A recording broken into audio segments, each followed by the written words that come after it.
Well, hello, everyone. Who is excited that we're starting on time today for once? For once, only because it's my last day streaming until next Tuesday. Because as you all know, I am going on a very fun-filled, relaxing vacation for a couple of days where I'm definitely not doing undercover journalism. Who knows what my hair is going to look like when it comes? Who even knows what my hair looks like now? It might be a completely different color than when you last saw it. Maybe I just came back from shaving it all off. Who knows? But the point is that I will not be streaming until next Tuesday. So yeah, a well-deserved break. I'm basically going to be sitting on the beach drinking some cocktails with little umbrellas in it and stuff like that. Nothing to see here, nothing to see here.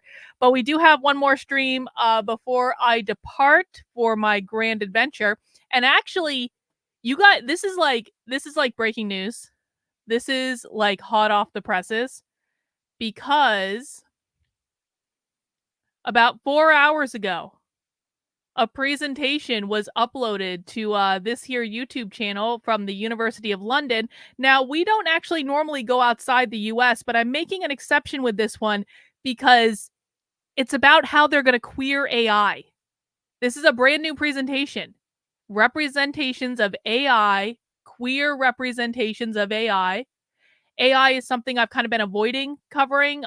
It's not as though the socialist left doesn't present about AI, but it's something that I just haven't felt the need to tackle it. But this popped up, and of course we are in the midst of James Lindsay's Gnostic sex cult tour, in which he is lying to millions and millions and millions of people about what queer theory is. And so I thought that once again we would do our due diligence to get ahead of James on this, because it's not like we're years ahead of him already. We're going to get more ahead of him because I want to know how the left is going to queer AI.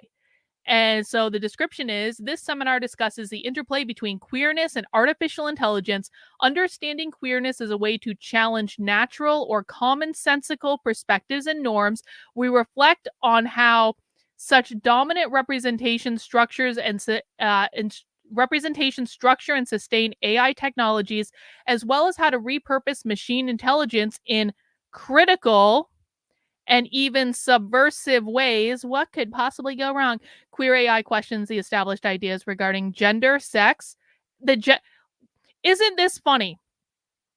Queer. Let me just let's just savor. Let me just make this bigger. I want to make sure everyone sees this so that people know that unlike James Lindsay, I am not actually just making shit up that doesn't exist in reality at all.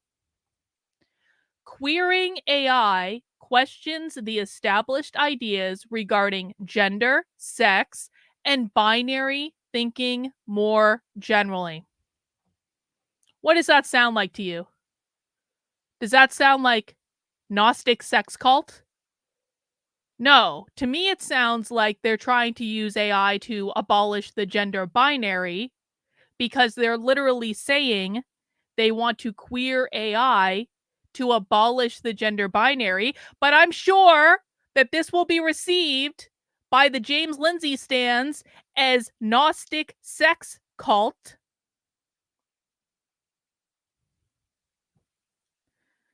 And highlight the ways in which computational models reify such categorizations by drawing attention to the ways AI obscures multiplicities and paradoxes, but equally to the glitches and errors it produces in the process. We aim to blast open the black box and foreground queer theory as a method for imagining novel possibilities and realizations of AI. Not one single mention of anything related to a sex cult.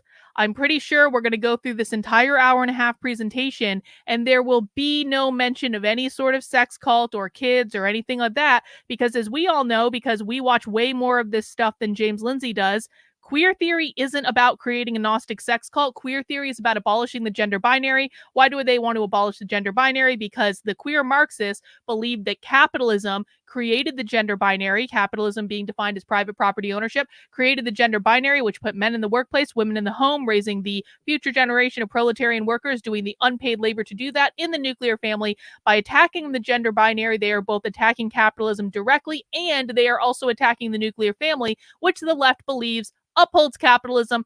If anyone new here has any questions about that, please let me know. I know my regulars have heard this 8,000 times from Sunday, in addition to seeing the left actually say it, because we are the only people who actually watch the left on the entire goddamn internet. Everyone else just makes shit up and then publishes books about it. And I've got some proof of that. Do you guys want to see proof that James Lindsay and Logan Lansing literally just made shit up? Check this out. So yesterday on Twitter, Tayton got into a little back and forth with James Lindsay's authoring partner of the epic work of fiction that is The Queering of the American Child. And Tayton was asked by Logan, have you read the book? Because of course, Logan is on his scholarly high horse, because Logan thinks he knows everything. Even though Logan doesn't actually listen to videos of the left, Logan refuses to acknowledge primary source information that contradicts the narrative that he is trying to sell to make money and get famous on the internet. Logan said, Tayton, do you understand? Have you read my book? And Tayton said, well, I've contemplated whether or not to read it. I already understand the goal of queer theory, which seeks to destroy cogs that uphold capitalism. Is capitalism ever mentioned in the book? If it is, then I'll buy it. And Logan, the co-author of the book with James Lindsay, says, nope. Why would I mention capitalism?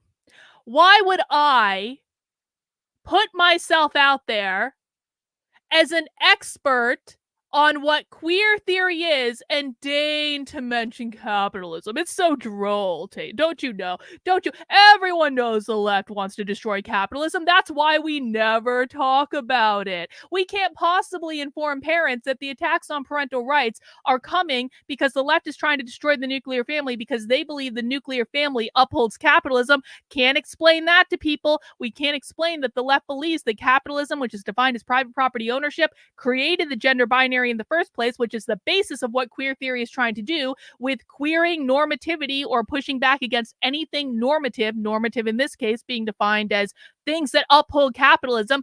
All roads in queer theory lead back to abolishing capitalism. But did Logan Lansing and James Lindsay mention capitalism even once in the book that they wrote about queer theory? Nope. But it gets better. Gets better. One of my audience members posted a little excerpt from the book. Now, I'm not going to read this book, obviously. Why would I read this book? This book is like reading a fucking fictional comic book that is some characterization of queer theory that has no basis in reality at all, written by people who are beneath me. So I'm not going to read the book, and I wasn't even really going to look around. But if someone wants to put an excerpt of the book in my replies, I'll take a look at it. Here is an excerpt from the new, obviously going to be best-selling book by Logan Lansing and James Lindsay that doesn't mention capitalism once. Yeah, this is like basically a Tumblr fan fiction. Let's just read. Let's just read. Marx was not an economist or social theorist. He was a theologian in a revolutionary Gnostic faith who mapped economics and social theory onto his theology to sell it. When Marx wrote about centralizing all instruments of production in the hands of the state, he wasn't referencing economic production. Marx was referencing the production of man. They're so fucking close. They're so close. They hit the production of man part. Now, is there any mention of social reproduction theory in this entire book? I'm betting not, but they're like this far away from it. And they can't quite grasp it.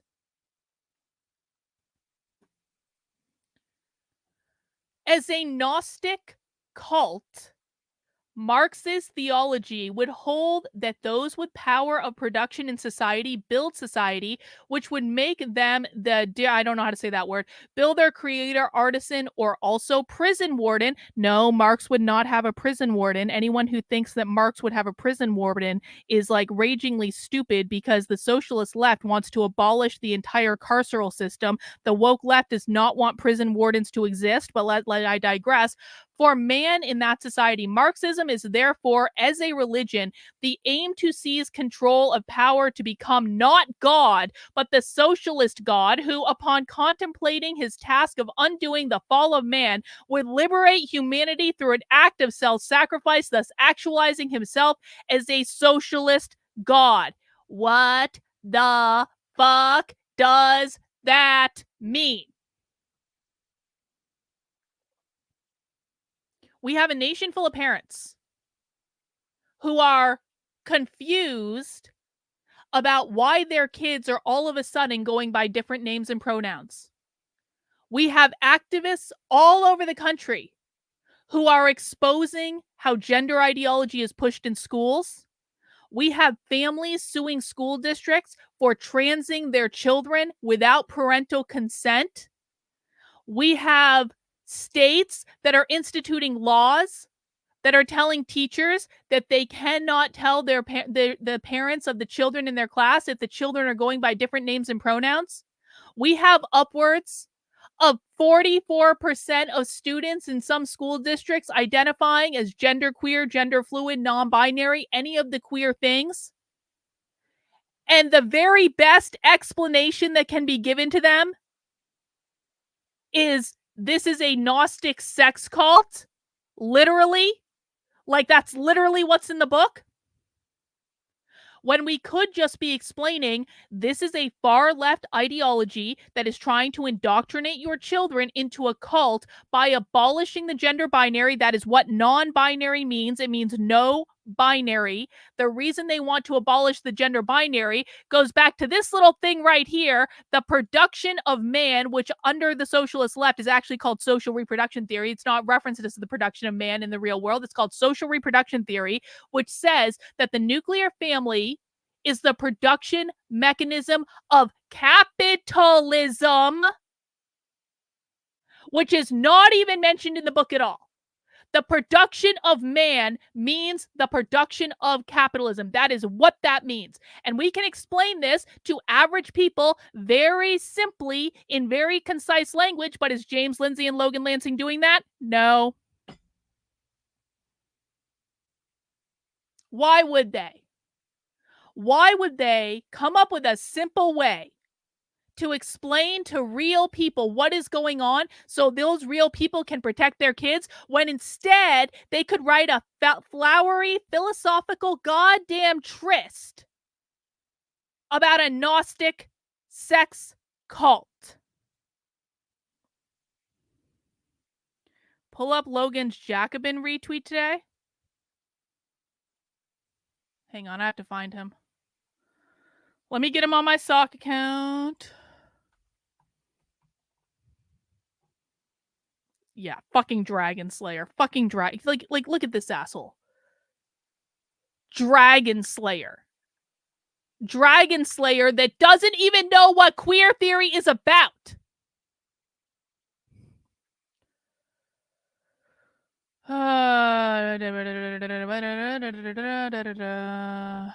Where is it?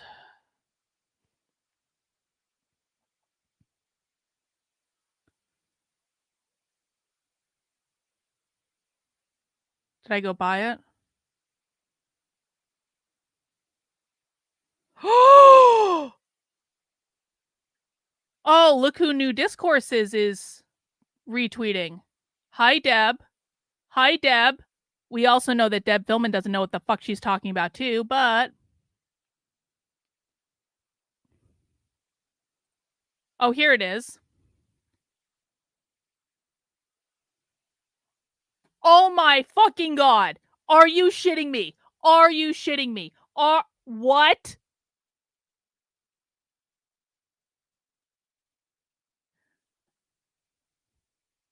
Let us remember that yesterday, literally yesterday, Logan Lansing told Tayton that there was not one mention of capitalism in his entire book about queer theory. Let's just like put that in our heads for a moment and now acknowledge that 6 hours ago, Logan retweeted Jacobin magazine, which I'm sure Logan is delusional enough to think that Jacobin is the real far left. Jacobin are like democratic socialists or at best. They're not far leftists at all. They're not even close to the people that we cover. Karl Marx died on this day in 1883. His work helps us not only to understand capitalism, but fight for a world free of exploitation and domination. Logan, what do you think the Marxist left believes is responsible for exploitation and domination?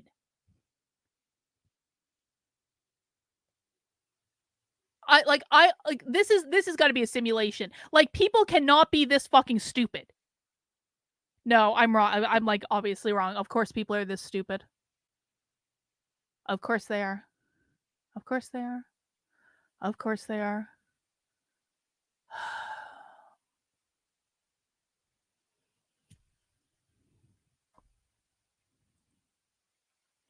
I just really don't know what to say.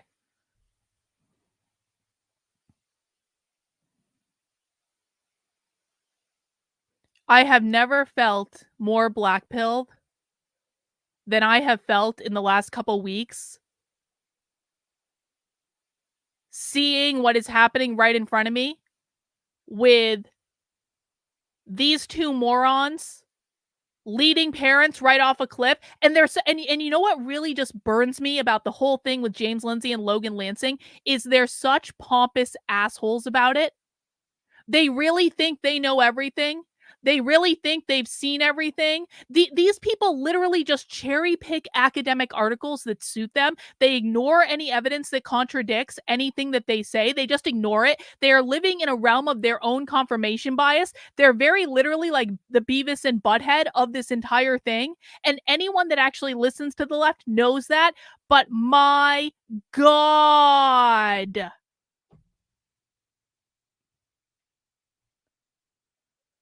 We have descended into the 11th circle of retardia, and James and Logan are getting ready to surpass Adam Green's chat. Yeah. Yeah. Well, that's actually another thing I wanted to talk about because I wanted to just debrief on real quick. We're not going to spend a lot of time on this. If you want to watch my debrief video about this, you can do it. You can do it whenever you want. I did one yesterday, but like, I got to tell you guys, like, I went back and I looked at the Odyssey and the Rumble comments for the chat I had yesterday with Adam Green. And I want to say this. I said this yesterday, and I will say it again today. I like Adam Green a lot. I like his vibe. I like the way he approaches his content. I like him a lot. I am not trying to shit on him at all. I think he did a great job in the interview. I have nothing bad to say about him specifically, but I am never doing that shit again. Like, can I just tell you guys, like, okay, you guys know, like, I'm like, and I know people, so there are some people who don't believe this. There are some people that get it. There are some people that don't, but like this is my lived experience, okay? I am very sensitive to energy. Like, I pick up on everything. And that's what made me a good psychologist because not only did I know the psychology behind what was going on, but I could very easily pick up on like the energy and the emotional undercurrents of like whatever situation I was in. And that really bolstered my ability to practice psychology. Because it meant I got a lot of stuff right, and I knew stuff that like I really shouldn't know just by logic and reason, right? And that's just the way it goes. Some people can do this, some people, well, actually, no, everyone can do it. You have to be open to it though, and I just happen to be. My intuition is incredibly open. So I pick up on energy really, really easily. Let me tell you what happened to me for the last 24 hours after being like accosted. Like I feel like I was energetically accosted by Adam Green's audience. I have been sick for the last 24 hours. I've had massive headaches. I've been lethargic. I've been crying. I have been crying intermittently for like the past day. And I'm not someone who cries. Like, I don't cry over things like just like willy nilly. Like, you really need to push me to a place where I'm like just like completely spent. Even now, my energy is like, it's down, it's low. I was out of the house for most of the day. I was just like driving around, just like listening to music and just trying to like recharge because it was bad. Let me show you what happened. Look in these comments on Rumble, or not on Rumble, on Odyssey. And listen, it's one of those things that like energy is energy, right? It's like you pick up on it. No, I don't want that to be like, God damn it. I just want to see the comments. Like, that's literally all I want is to see the comments. Like, energy is energy. Like, you pick up on it whether you're directly looking at something or not. And I started getting sick during the middle of that chat yesterday with him. And then once I got off the interview, and the interview was fine. If people want to go back and watch the interview, I'm not gonna like tell you no. But like, I'll tell you what, once I got off that interview with him and I like was barraged by, like, I had a wall of DMs from people in my audience going, what the fuck was that about? Like, not like actually being offended and like angry at the things that they saw in the chat. Look at what's going on Odyssey. On Odyssey, you have an absolute mountain of this pro-white bullshit. Like, this is about white erasure. She is anti-white. She is not legit. Bah, bah, bah, bah, bah, bah, bah, bah, bah. She sounds like a Jew, but saying white genocide doesn't exist. No one should contact Borisenko. She will try to dox you to her Antifa journalist buddies. I have Antifa journalist buddies. Prager Jew. Fuck this, not talking about the Jews. That's all they wanted. She gives big disinfo energy. She's dumb and a grifter. Grifter's gonna grift. This is hundreds. Is she a Jew? She's a Jew. She's a Jew. Everything fake. Meh, meh, meh, meh, meh, meh, meh, meh, meh. Anti-white, anti-white, anti-white. Meh, meh, meh, meh, meh, meh. It's like, and this is what was coming at me yesterday. And the Rumble stuff isn't even actually that much different. Look at this shit. This is why I don't go on other people's shows. They're like, fun experiment, man. Like, fun experiment. But bro, like, there are people that are appealing to you guys saying, Carlin isn't telling you the whole truth. There is a seedy underbelly that you guys don't know about, and we can't provide any documentation of it, and we can't even sit down and explain our ideas in a rational and coherent manner. But you don't know what you don't know, Carlin's audience. Like, if you only knew where all this is really coming from. She's married to a Ukrainian who is fighting for Zelensky. Meh, meh, meh, meh, meh, meh, meh, meh, meh. She's got a lot to learn. Clearly a dishonest anti-racist. Blah, blah, blah. What's the? It's like, is she Jewish? No, e-girls. This is an SJW chick. Bah, bah, bah, bah, bah, bah, bah. On and on and on and on and on and on and on and on and on. Now, again, I don't blame Adam for this. Adam can't control everyone on the internet. But like, I want like fun experiment with the dissident right. Fun experiment. I've been I'm done. Tapping out. Tapping out, guys. Tapping out. Not doing it no more. Because that was goddamn fucking ridiculous. And I've had people in my DMs saying to me, Carlin, don't ever do that shit again. I've had people saying, you need to distance yourself from this audience. And it really bums me out, man. It really bums me out. Not because I want to be around that level of toxicity, but because I like Adam. And I like big tech. I like what I like the perspective that he has too. And it's like, yeah, well, even that. It's like, you should have seen what was on his show yesterday. That was fun for me to see as well. But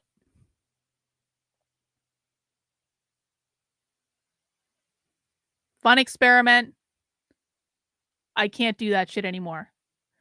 And I'm going to be like real honest. It's like, it's not even, this isn't even just something I see with just the dissident right. This is like every single, holy shit. This is like every single time this happens. Brian. Sorry. Azerwig. Sorry. Thank you. Thank you. Wow, you didn't have to do that. I really appreciate it. Thank you. Trying to reach these types of people is completely worthless and yields no good fruit. Here's my day's wage. Thank you. I do appreciate it. Well, and this is the point too. It's like, what do I get out of something like this? Do I access an audience that is going to be open to my content? No, obviously not. Like, obviously and clearly not. I actually had someone in my comments saying like, "Carl, your show with Adam was your best show ever," and I was like, "Okay, well, you actually haven't watched any of my other content." They're like, "Of course I haven't watched any of your other content." I was like, "Well, then why would I do it? Why would I do stuff that you want me to do?" You know? But it bums me out. It really does because like on the rare occasions that I find people I like on the internet, and that doesn't happen all that often, inevitably it's just like something like this happens where it's like, I can't go around being physically sick every time I interact with someone on the internet. I can't do that. Like, and every single time I've waded into like that particular territory, it's just been like, there's 19 levels of bullshit that comes with it. And it's just like, it's not worth it, man. It's not worth it. It doesn't help support my content. It doesn't give me access to an audience that is smart enough to understand it. Like, and it really makes me just question all of humanity because, I look at those comments and I look at the people who we saw in the chat yesterday, and I'm like, how are you any different than the left? You're not. You're no different than the left. You're just like the left in that you have no evidence to back up what you believe. You can't have a rational conversation. You just want people to speak your talking points over and over and over and over and over again. You're not open to new ideas. You don't have a flexible mindset. You can't see things from other people's perspectives. You're not kind.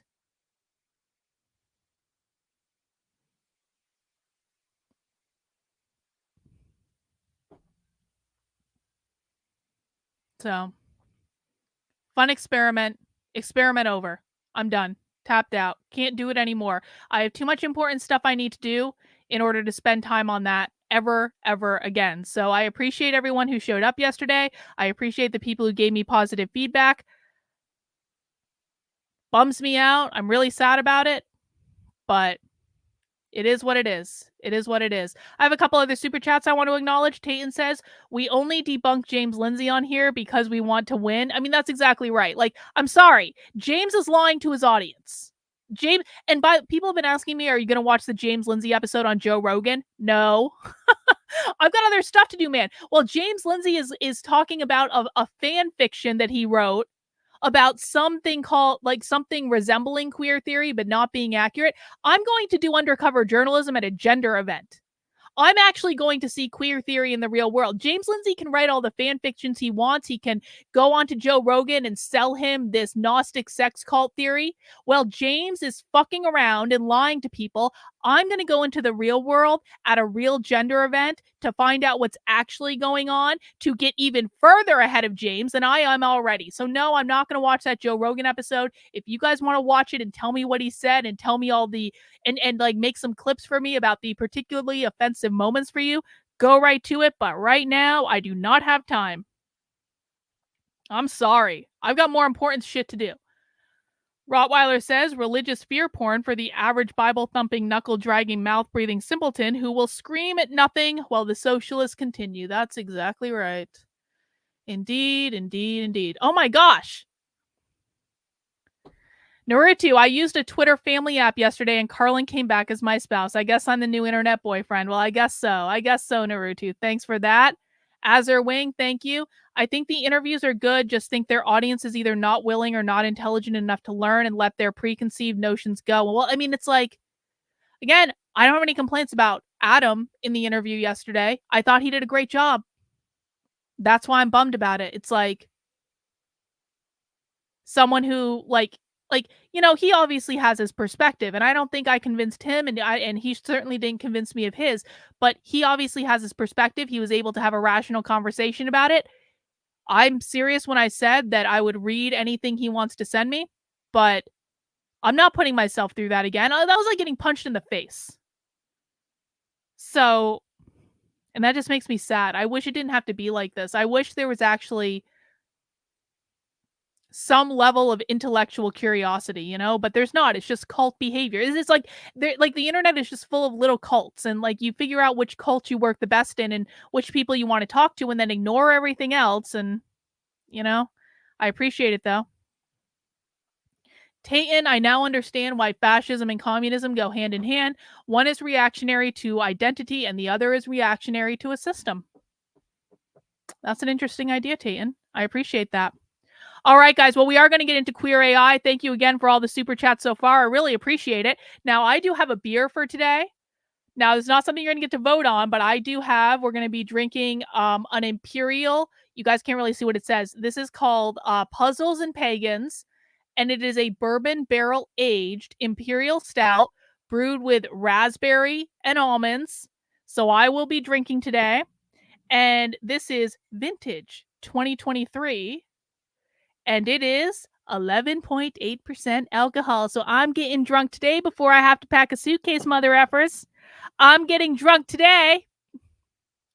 But before we get into our main event, I do want to just remind people to make sure you are subscribed to my Substack, which is Carlyn, Karlyn, .substack.com. If you have not yet seen my awesome chat with Mel K, I did put the video on there. I've also put some clips on my YouTube channel. I encourage everyone to go to subscribe to Mel K on Rumble. Make sure you're following her on Twitter. She's been a really great supporter of my work. Her audience is actually really receptive to my work. Her audience is great. Welcome if you came from Mel K. I'm really glad to have you guys here and to be introducing you to the land of the socialist left. I'm talking with Mel K about doing a How to Speak Socialist class with her audience, so I think that'll be pretty great. I want to encourage everyone to go and check out the interview when you get a chance. And of course, you guys fund the work I do. You guys fund this undercover journalism thing I'm going to do that I'm definitely going to be laying on a beach somewhere. But like, if I was going to do undercover journalism, it would be funded through my Substack, so you guys can check out the work I'm doing and make sure you sign up for $8 a month, $80 a year over on the Substack. I can't do this without you guys. You guys keep me in business. You guys are the ones that keep me independent. You guys are the ones that allow me to call out James Lindsay as the obvious and complete shill that he is, because I don't answer to anyone except for you. That's it. Please make sure you sign up over there. And of course, if you want to pick up some sweet merch, you can head over to the Unwoke Art store, where we have all sorts of goodies, including the new limited edition Make McCarthyism Great Again design. This will only be in the store through the end of the month, so make sure you pick it up now. You can even get it on a shot glass. We've also got the 4 goals of the woke left epic design by Bot that is just quickly becoming one of the main bestsellers in the store. And actually, check this out. Judy had me do a bag for her because I only had the poster on black, but Judy had me do a white bag. Hang on, where does it come up? I know I did it. I know I made it. Judy had me do a bag on this cream color, and she sent me a picture of it, and it actually looks really effing cool. And I kind of want one of those bags, so I might get one of those. So you can get one of those in the Unwoke Art store right now if you feel so inclined. Lots of other great merch in there too, including the shirt that I'm wearing right now, which is our Real Marxism shirt. There it is.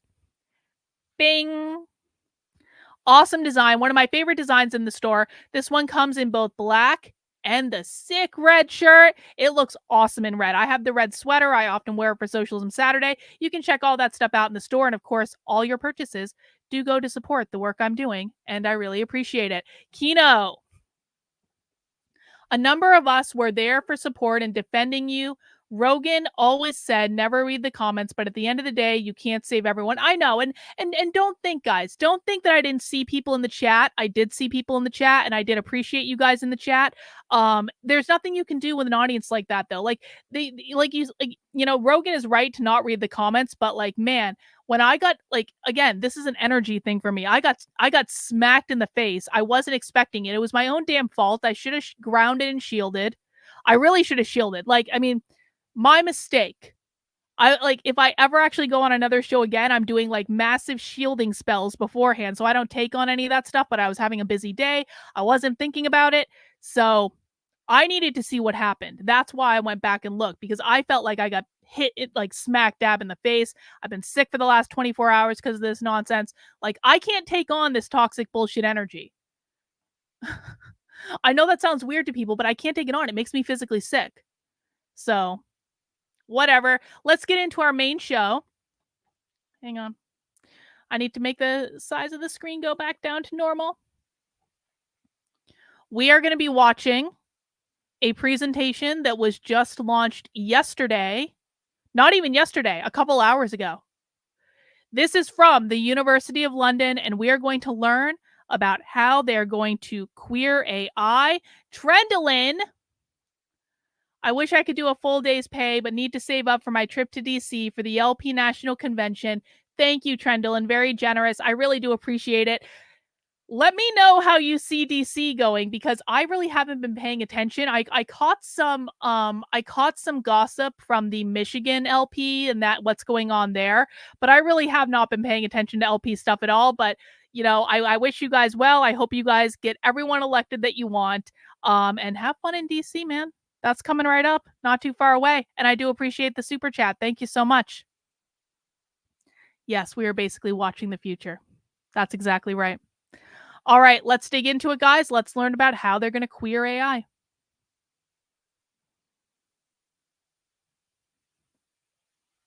So welcome everyone to Queer Representations of AI. This is part of the Representations of AI series presented by the Digital Humanities Research Hub at the School of Advanced Study. Today's event is also part of the AI UK Fringe, which is organized by the Alan Turing Institute, which is where I sit. I'm going to be your host today. My name is Kalle Westerling, and I am a research application manager at the Alan Turing Institute. This role means that I work with a lot of... The Alan Turing Institute. Okay. This smells like raspberries in dark chocolate. It smells so good. Let me see.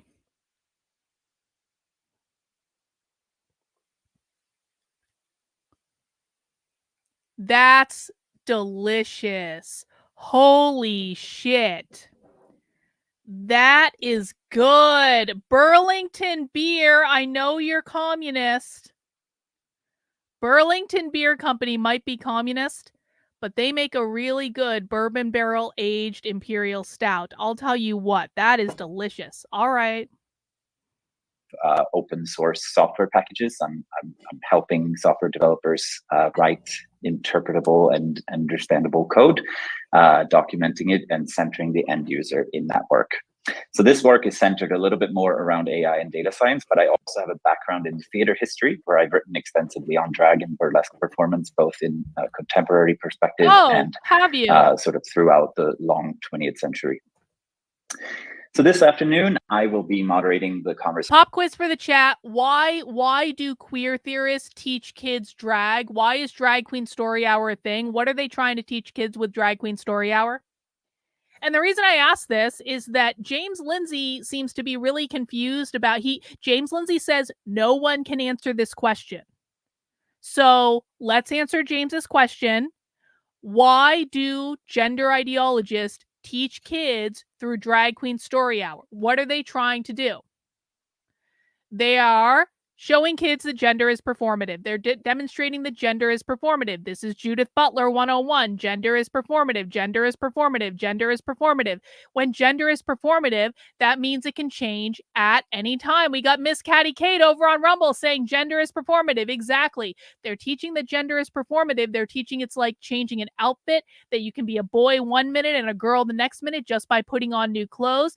That's what they're teaching with Drag Queen Story Hour. It is not about sexualizing your kids at all. It is to teach them that the gender binary is not real, because the goal of queer theory is not to sexualize your kids into a Gnostic sex cult. The goal of queer theory is to disrupt the gender binary, because they believe the gender binary was created by capitalism. The gender binary created the nuclear family. The nuclear family upholds capitalism through social reproduction theory.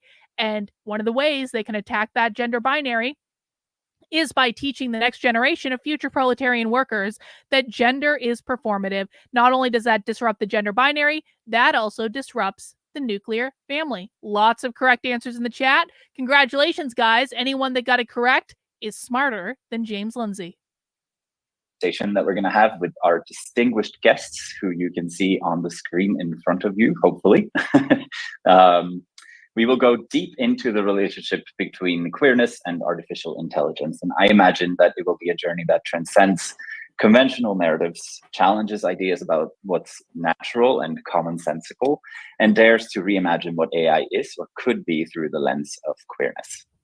Queering AI, as the event description of today says, questions the established ideas regarding sex and gender and binary thinking a little bit more generally.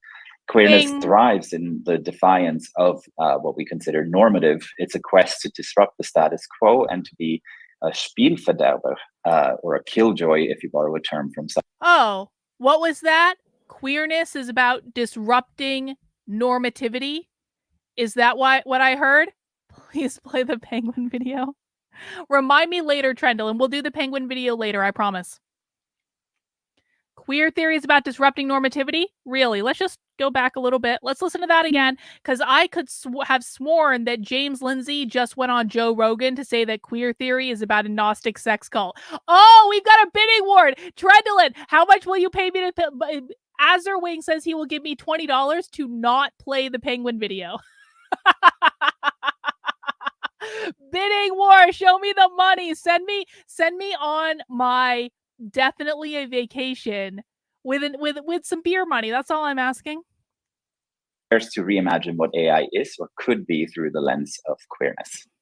Queering AI, as the event description of today says, questions the established ideas regarding sex and gender and binary thinking a little bit more generally. Queerness thrives in the defiance of what we consider normative. It's a quest to disrupt the status quo and to be a Spielverderber, or a killjoy, if you borrow a term from Sarah Ahmed. In the realm of AI, I think this translates to a critical examination of how prevailing representations shape and are perpetuated by AI technologies, data science, and machine learning. But it's not just about critique. I think it's also about repurposing AI, employing it as a tool for subversion and innovation. AI, as we know, has a certain potential to reinforce. So they want to employ AI as a tool to subvert the gender binary. Oh, good. Rigid categorizations of sex and gender, which is concerning because it mirrors often societal biases, obscuring the rich tapestry of human experience, winnowing it down to a tiny fraction of our lived intersectional experiences. Yet, it is in AI's errors and glitches that we can start to search for unexpected opportunities for resistance, to highlight the fluidity and complexity that queerness celebrates. And today, again, borrowing from the event description, we want to blast open the black box and foreground queer theory as a method for imagining novel possibilities and realizations of AI. And I wanted to just very briefly touch on 3 hopeful examples on my end, from a slide deck that I have of a few. I love this. I love this. So we now have $15 in favor of playing the video. I have $0 in favor of not playing the video. Thank you, Kristen. Of the hopeful people that I think could give us a little bit of a starting point. So I'm going to try to share my screen $25 for the video. Briefly. There we go. Thank you, Hopefully Nick. You can see that. I'm going to go to the next stage here. So first we have Jake Ells, who is a pioneer in the field of performance. In the performance piece, CZ and Me, they employ artificial intelligence to explore and affirm queer identities. And the performance, which you can see in these left images here, incorporates drag aesthetics into AI-generated imagery. Here, AI is reimagined as a tool for queer artistic expression, and Jake uses deepfake doppelgangers of performers to perform alongside their physical equivalents.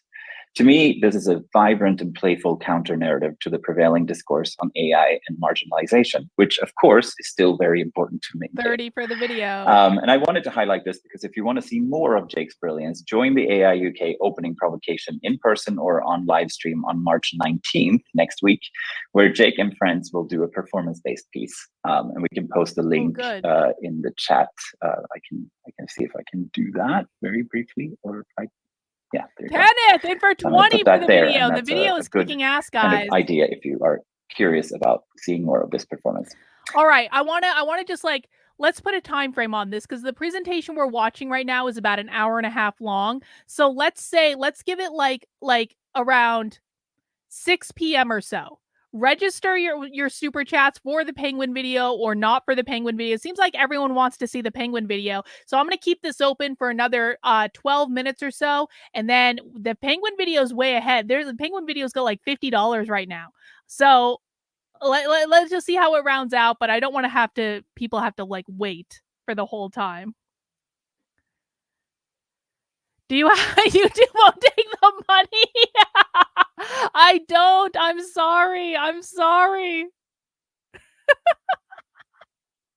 Another example is this performance here. Chester Charles, who is a fictitious impressionist or a lost queer painter from the 1800s. The Lost Grandmaster, which you can see on the left there, is an exhibition which featured 23 AI-assisted works that imagine a queer twist on Impressionism. So here, the artist has used AI to challenge and reinterpret established art histories and to destabilize established narratives of a straight and heteronormative perspective on art history, with a capital A and a capital H, of course. And the final artist that I wanted to bring up here is Sarp Kerem Yavuz, who uses AI to bridge the gap between traditional photography and the digital frontier. He made an art form of curating data sets. In one recent exhibition, the data was based on his own photographs, AI-generated images from Midjourney, and famous photographs by a number of established photographers, among them Robert Mapplethorpe. And in the exhibition, Polaroids from the Ottoman Empire, he used AI, similarly to Chester Charles, to create an alternate reality in which the Ottoman Empire continues to exist into the 21st century, where portraits of imagined queer individuals are generated. I'm gonna have to go back and do math now. I think Brian might have tied things up. He might, Azerwing. Sorry. Oh my God! I'm not for the penguin video as it's now become normative via donors. Vince says helping Azure vote again. Oh no, votes against are now in the lead, guys. If you want that penguin video, you guys got to get like another $50 in there at least. Nick said not to play the song. F-bot. Okay, so not playing the song is now in the lead. Oh my God!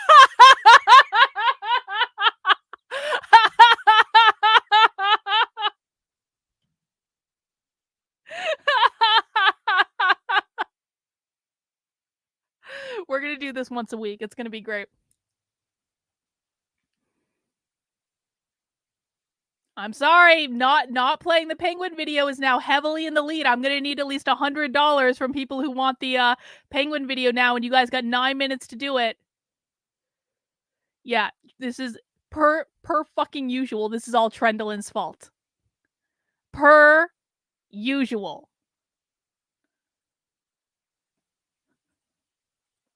I'm going to stop sharing my screen there. Hopefully you were able to get to see those. So these are just a few examples of contemporary visual and performance artists who are on my radar, who are drawing on AI to make something different. And this afternoon, I'm excited. Well, it's afternoon for me. Maybe different times where you are.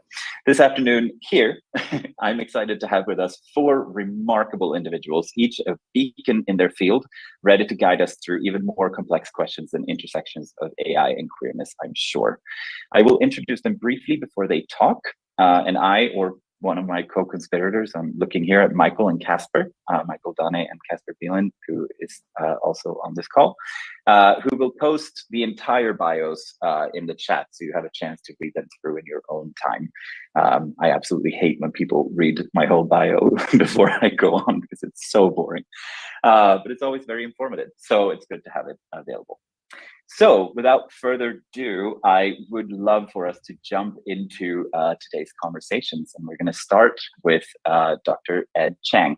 All right, guys, I'll be right back. Enjoy the introductions. Let me know who you think is going to say capitalism first. I will be back in like just 2 minutes. I got to step away real quick.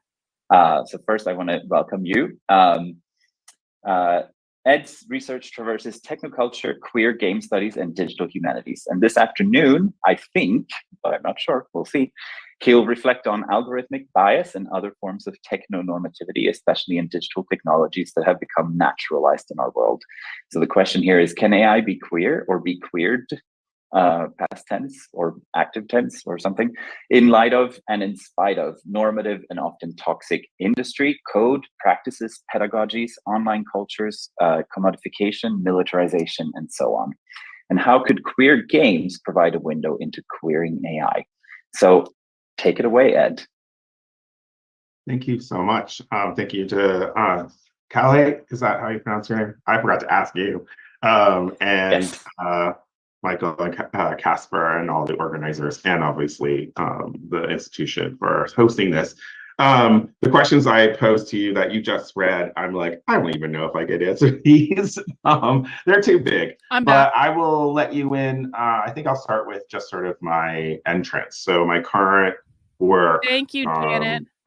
Which hopefully will materialize as a monograph this year, is on queer game studies, primarily thinking about queer the ways that video games sort of think about or deal with queerness, not just in terms of representation or narrative, which a lot of queer game studies is already sort of grappling with. But to really think about, like, I think the first line I came up with for the book is, this book is looking for algorithmic queerness, and to sort of think about whether or not games themselves can be queer in a medium, at least currently, that is binary in nature, right? Quantum computing will probably F everything, but also might provide, really different ways to sort of engage this question. But most games right now, if you ask, can a game be queer? Most people point to, is there a queer character? Or is there a queer romance? Is the game doing something, interesting or radical with gender, sexuality, identity, all that sort of stuff, which is great. I think that's really important. And radical, I don't want to sort of take that away. But I'm also really interested in whether the game itself, right, what's going on under the hood, so to speak, what's churning in the code or in the back end, can that be queer? And that's where I think this overlaps with the idea of, AI or any kind of sort of algorithmic engine, whether that itself is, if it's possible for it to be queer. So I just, right before this started, I went over to ChatGPT and asked, are you queer? And it basically said, as basically a technology, it says, as an artificial intelligence language model created by OpenAI, do not possess personal characteristics such as gender identity or sexual orientation, blah, blah, blah, which I think is really funny. And really interesting, because I don't know about you, but ChatGPT has a voice, right? Like when I read it, there is a voice, and it often sounds like brochure speak voice, but already, and I don't want to anthropomorphize the technology. Yeah, I think so. Not playing the video is at like $200. Actually, it's more like 225 or something like that. And playing the video is around 100, like 125. So playing the video is way behind. Like Azurewing's side on not playing the Penguin video is way ahead. We've got 4 more minutes, but you guys got to come up. If you want to play the Penguin video, you got to come up with like $100 more in like the next 4 minutes at least. But I do think something is going on there, which is really interesting. And then I asked, can technology itself be queer? And it takes the kind of like, I don't know what to call it, like techno-libertarian route, which is like, technology is a tool, it's a thing, how it is used might be queer, but it itself cannot be. And obviously this is something I think we are trying to engage with here. So I guess my big things right now are trying to think about how we can think about the technologies that we use. And I really like the examples that you gave of like deploying them in ways that may be unexpected or interesting or strange or, obviously queer. But I'm also want to think about the ways that technology itself might be sort of manipulated or reconfigured to do things that we may not expect. And I think as large language models get better and better, we might start seeing interesting things sort of come out of them. Trendolin says, if you add my original $40 super chat, then this is where we are for the so if I add your original one to the other $40, so now we need like, I'm gonna call it $30 more. We need $30 more to play the penguin video. The not playing the penguin video is still ahead.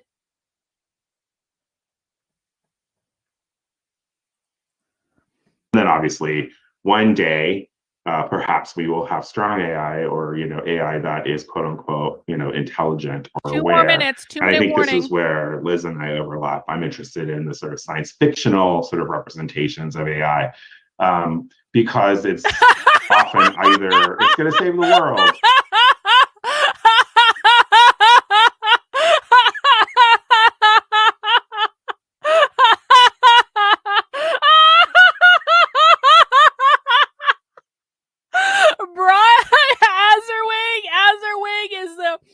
He is the big swinging dick of the chat today, and I say that in the very best way. Even like $40, we're still okay. So Trendolin, so now we're still $100 away.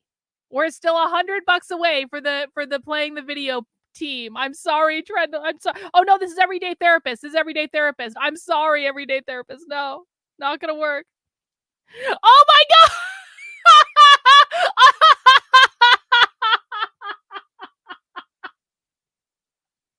You guys are gonna make me do math. Holy shit. Holy shit. I think the playing the video is still the not playing the video is still ahead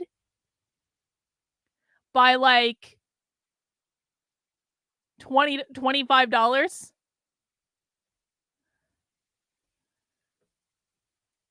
Not playing the video is okay. Last call.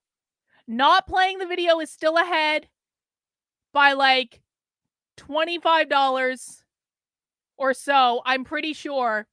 So I'm going to do one last call. If you want that video played, I need at least a $30 super chat right now. 10, 9, 8, 7, 6, 5, 4, 3, 2, 10.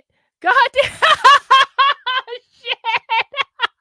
Oh god. Not playing the video is definitely ahead now. It's definitely ahead now. Okay. Tinge wants me to actually go back and count. That's probably actually a fair point. I'm virtually positive that playing the video is ahead, but let me just go back and do fucking math. Yeah, Sid the Cat wants the video. Oh god, I feel so bad for Azerwig. No, bro! I'm gonna have to do math now. Hang on. Let me do the math. Oh, Vincent with a no video. Holy shit. We are almost at $1,000 in super chats, guys. I love this game. We're going to do this game all the time now. After I get back from my totally a vacation, I'm going to say, if you guys don't like, start a bidding war. Who wants me to watch Hormaxer versus who doesn't want me to watch Hormaxer? And then you guys will have to do a bidding war against that. All right, let me see. Where's my money section? I need to do math. Supers. Okay. I'm going to show you. We're going to do this all proper like. I don't want there to be any question about who has voted for what. Okay, so everyone's going to be able to see this. Let me get out a calculator. Stand by. Okay, so for no video, we have Vince $49.99 plus 40 plus, these are all for the video. We'll do that next. 100 plus 50 plus $49.99 plus $2 plus $4.99 plus another 50 plus 2. That one's for the video. Plus, hang on. That one's for the video, for the video. Nick's was for the video, so that's 10. Play the video. Don't play the video. Okay. So in favor of the video, or excuse me, in favor of not playing the video, we have $358.97. All right. Now I'm going to go back and do the playing the video one. Let me see. Hang on. Where did it start?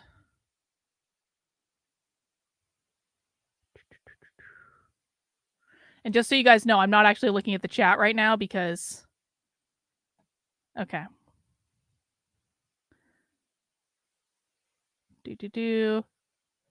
Let's see. Trendolin's original $40 plus 5 plus 10 for Kristen plus 5 plus $19.99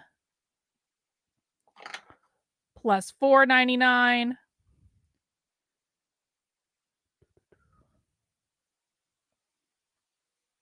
let's see, not playing it, plus $1.99 plus $1.99 plus 40 plus 70 plus $49.99 plus 10. Oh, sorry guys, not playing the video is the clear and unequivocal winner.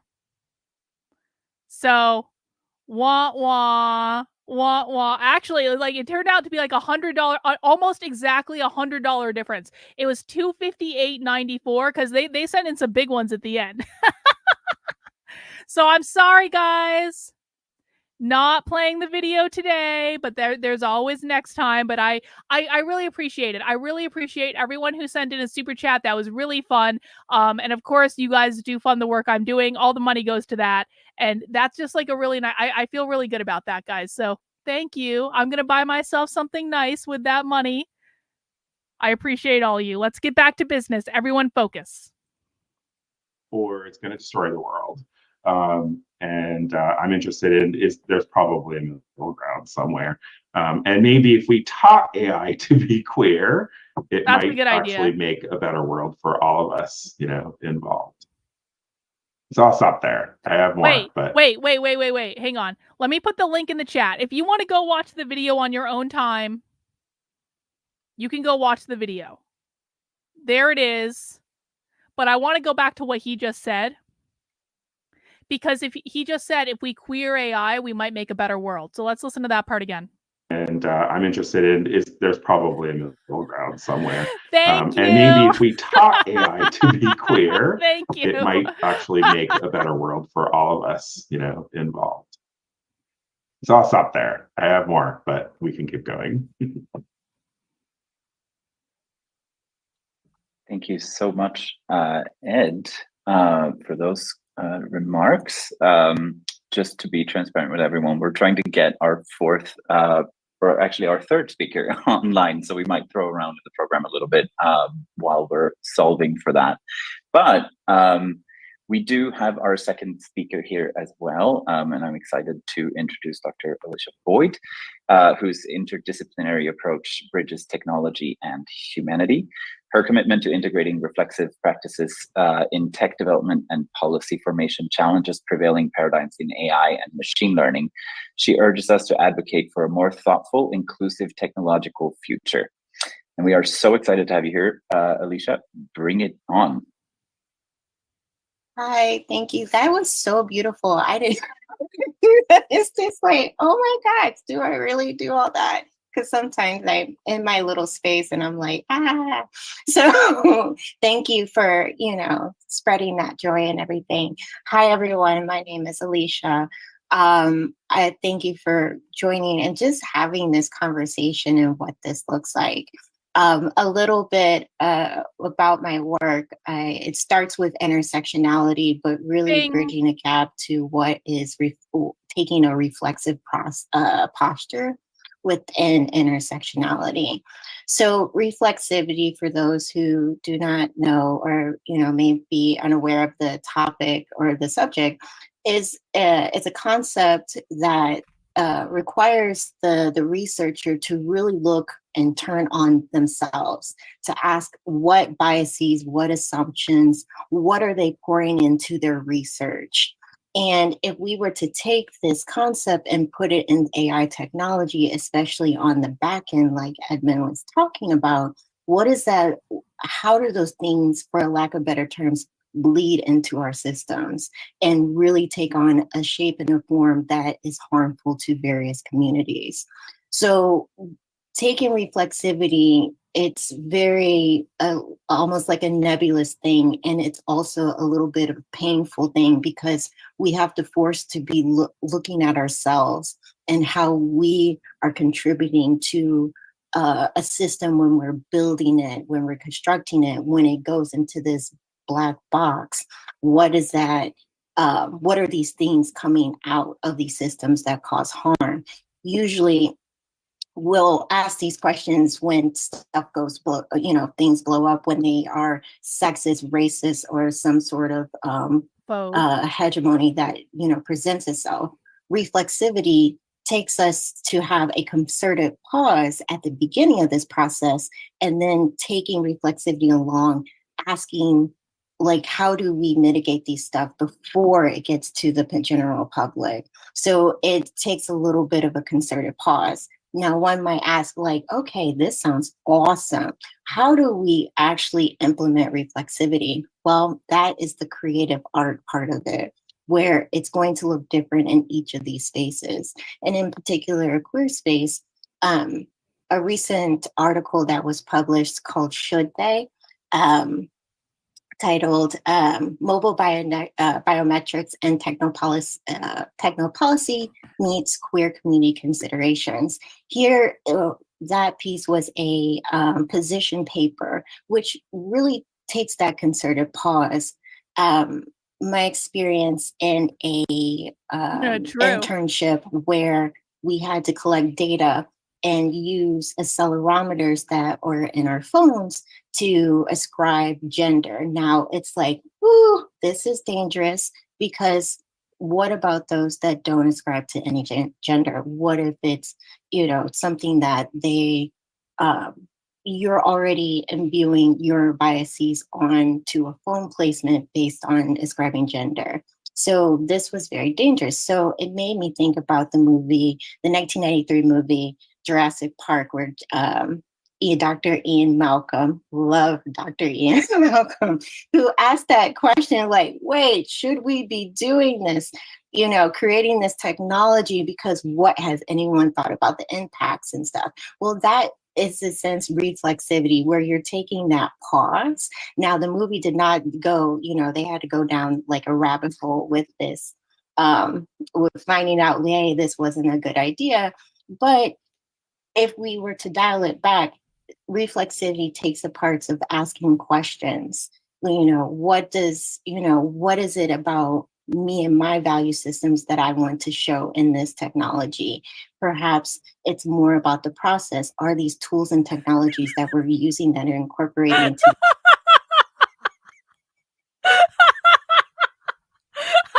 I do too. Low key, I have the penguin video stuck in my head right now. That's the magic of the penguin video. You don't even need to play the goddamn penguin video for it to get stuck in your head. Oh no! Fuck you, Trendolin. Trendolin always rolling in to screw everything up. We love you, Trendolin. It's okay. This AI design? Is it harmful to various communities? What does that look like? Going back to the paper, we talk about how policy and particularly with biometric technologies can be harmful to queer communities and out them and do different various things that are very harmful. So again, this is part of that one step of reflexivity to really think about what we are doing in these different spaces. I'll stop right there because I feel like I'm rambling, and we can take some exploratory what if steps to have further discussions. And thank you. Thank you so much, Alicia. That was fascinating.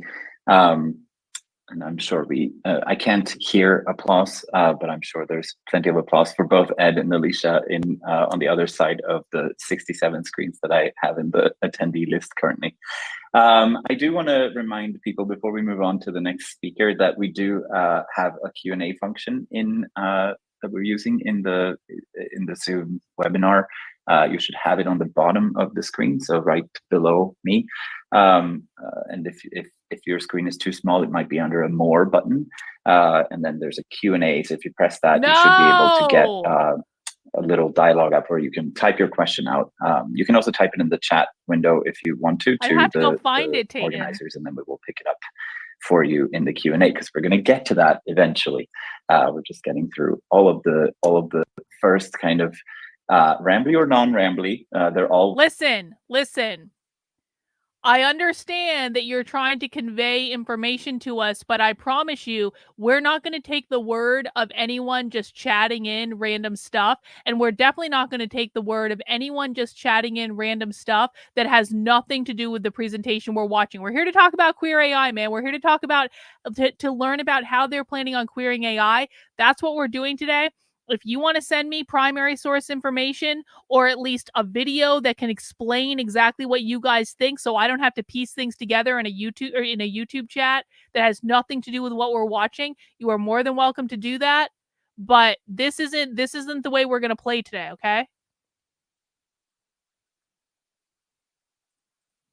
Welcome remarks. I appreciate them all. So we're gonna, I think, currently move ahead with our third speaker, and then we're gonna get back to our missing speaker. So let's move on to Liz Faber, our third speaker for today. So Dr. Liz Faber melds an array of disciplines from science fiction, which I think might tie in with the talk that we just heard, to queer studies in their exploration of AI representations. I believe that Liz will explore how fictional AI is used in pre-existing tropes and narrative patterns. Very exciting. It is their contention that AI in science fiction often acts as stand-in for marginalized and exploited peoples, such as women, Black, and Indigenous. What did I just tell you? This is your last warning. I'm not fucking around. We do not take pinky swear, trust me, bro, as evidence of anything. You are an anonymous account on the internet. We don't know who you are. If you want to provide us with primary source information, you are welcome to DM that to me on Twitter. You are welcome to email it to me. You are welcome to communicate it to me in any number of different ways. But this isn't it, bro. I don't want my chat spammed with information that is irrelevant to what is going on. Yes, if you have primary source, I'm not talking about some third-party video. I'm not talking about something from some influencer you like. I'm not talking about some sort of propaganda flyer that you created. I am talking about primary source information. You are welcome to send that to me through DM on Twitter, or you can email it to me, or you can do any number of different things to get that information in front of me. But this ain't it.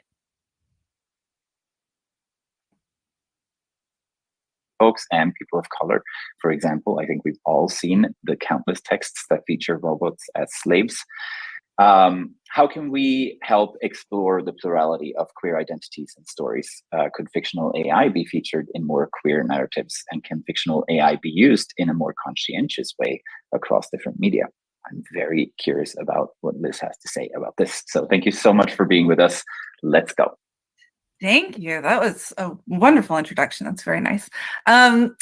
So yeah, I Say do them. focus Say them. primarily on narrative theory. In my first two books, the biggest thing that I wrote about was how in science fiction, we tend to take these sort of traditional gendered narratives and roles, and we just kind of plunk an AI in and say, okay, well, this one's a secretary, so it's a female, or this one's a psycho killer, so it's a male.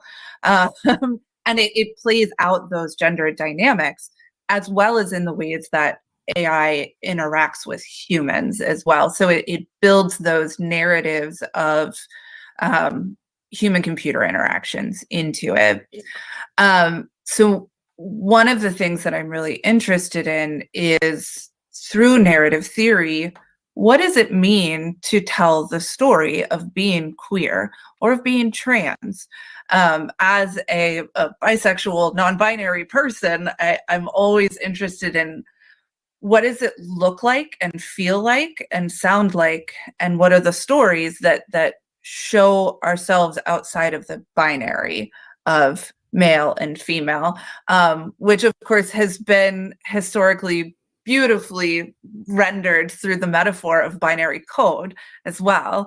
Lots and lots of writers, we see this a lot in literature, the use of binary code to sort of make interesting statements. I'm thinking specifically of Nikki Drayden's The Prey of Gods, which I was just teaching in my robots class a couple weeks ago, where she uses binary code for the robot, who eventually the binary spells out, I think, therefore I am. And so what does it mean to be is the foundational question of artificial intelligence. And with that, to sort of tie some of these strands together from Alicia and Ed as well, what does it mean to code as a queer person? What does it mean to tell your story as a queer person? And what does it mean as a queer community to represent ourselves and to see ourselves in, not just in representations of AI, but in actual AI, which at its heart is representation. There is no tangibility to AI unless we situate it in a robot, which then becomes embodied, and that's a whole other question that goes on top of it, right? So what is the intangible quality of being queer that we would want to see in artificial intelligence? And I don't really have an answer to that. I can point to some texts that we've seen. I think my favorite is probably the 1984 film Electric Dreams, which features what looks like a traditional love triangle between a guy and his upstairs neighbor, a woman, and his computer that becomes sentient, and then falls in love with the guy's upstairs neighbor as well. So there's this sort of supposed heterosexual relationship between them, but in fact, the computer is also sort of in love with the guy, and his... Bro, what is unclear about me saying I do not want you spamming the chat with things that are not relevant to the presentation? You're getting a 5-minute timeout, and if you do it again, I'm going to ban you. I don't want to ban you, but you're specifically ignoring what I'm asking you to do. Becoming sentient is also visually represented as sort of a sexual awakening. So it's really complex. It sort of breaks free of the traditional binaries that we see in heterosexual representation. And I think that's an interesting starting point, is what would queerness look like if AI were involved? And then I'll stop rambling about sci-fi now. Thank you so much for those reflections. I think we have so many questions that are coming up that we don't get answers to. So it's like you're dangling really fascinating and interesting questions, all three of you, in front of us, and then everyone's just waiting for you to answer those questions. Hopefully, we'll get around to that. So we are still waiting for our fourth panelist to be able to connect. Unfortunately, she has had some issues with the Wi-Fi on her end. So I think in the interest of this, we are going to move into kind of a more discussion area of our talking, and then we'll see if she joins. We can jump into quick remarks from her. We'll be flexible and on our feet, nimble in relation to this, and then we'll figure things out. So why don't we get started with some questions? And please, attendees, if you have picked up things that you want to ask our panel of distinguished speakers, please put them in the Q&A, and we'll make sure to touch on them. I'm sure you have plenty of questions, and you might even want to reiterate some of the questions from these kind of first remarks. But one of the things that I had put down as a question for myself, mostly from an extremely personal and just super curious, I just need more things on my bookshelf question. So I wanted to raise the fact that Donna Haraway's text, The Cyborg Manifesto, is celebrating 40 years old next year. And I know I'm as shocked as anyone about this. It's completely bananas, but obviously 40 years have gone by. We just heard a text from 1984, was it, or 85? So we're talking also about 40 years old at this point. So obviously things have happened in this period, right? Many people have written, many people have thought, many people have made things. So I'm curious to hear your kind of intellectual mappings, your routes through all of this thinking for how we can now imagine new possibilities for queer and trans identities in this kind of current moment that we're in, from your perspective, right? Who are your theoretical and practical heroes? Who are your prime kind of, like, who do you go to either get find joy or find hope, which I think is extremely important, specifically as queer people currently.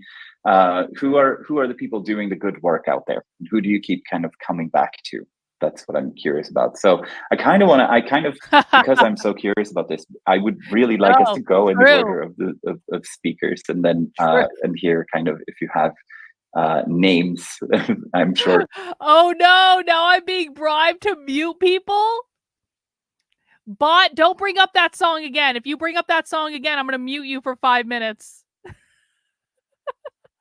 Many attendees might be interested to go down to their local bookshop. I have one at the end of my little road that I go to and order my books. And so, and films and plays and, I don't know, visual art. What do you have for us? Ed, do you want to get us started? I see you looking at your bookshelf. Yes, I'm just like desperately now looking around to sort of find stuff. I wrote my master's essay using Haraway's Cyborg Manifesto to try to write, I think I called it really pompously, Birth of a Cyberqueer Manifesto or something like that. It was horrible, but you got to start somewhere as a graduate student. And I presented that work for the very first time at the Society for Literature, Science, and now Arts, which is great, one of my favorite conferences. And she was there. She was the plenary speaker, and I was terrified she was going to come to my panel. She did not, but I did meet her later, and she was very lovely. So that's always been a touchstone text for me. And I think I just want to sort of say that, everything that the Cyborg Manifesto has sort of partially, in a sense, predicted has come to pass. And one of the things that I always think about is that there is possibility for all of these technologies, but there's also like real risk. And so the first person I'll point to is Thomas Foster's work, Souls of Cyberfolk, which is pretty old now, but Tom Foster was my dissertation chair. And one of the things that I stuck with me from that book is that every technology used for liberation is the same technology used for domination. And that's something I think we liberation have to think means about, liberate right? from capitalism. That all the kind of like techno-libertarian, techno-utopian ideas about AI, that it will free us all. Obviously, that's a possibility. But as many, many science fictional texts have told us, and many real world examples have told us, that's not likely to happen right now. because you know, we can't have nice things. So and then, you know, all the work being done by like queer game studies, ethnic game studies, which is, you know, not really a thing, but I'm trying to make it a thing. I think is really great. So the work of folks like Tara Fickle, who wrote The Race Card, Bo Ruberg, who has written a gajillion things. My work, of course, and among other people. And then the thing I think that gives me the most hope, and I've been trying to weave into my sort of technoculture game study stuff, is obviously the work of Jose Esteban Munoz, specifically queer cruising utopia, which I think is really important, and Feeling Brown, which is his essays that were posthumously printed. So I think there's a lot there, that queerness is a horizon, right? That it's not quite here, but we can kind of feel it and want it. And I think queer AI or queer technologies is the same thing for me. So I have many more things, so maybe I'll make a list and put them in chat. Yeah, I pass it to Alicia. Yeah, thank you so much. And as I clearly explained to you, A, that was not new information. B, I don't want some influencer talking about something and giving us cherry-picked receipts. I want the full primary source video. And that's not even the type of stuff we look for anyway. It doesn't actually, what you sent me does not prove the point you think it does. So if you don't have any evidence, stop spamming my chat. This isn't hard, bro. We are not going to make this entire show revolve around you. We are trying to learn about queer AI right now. If you don't want to do that, you are welcome to leave.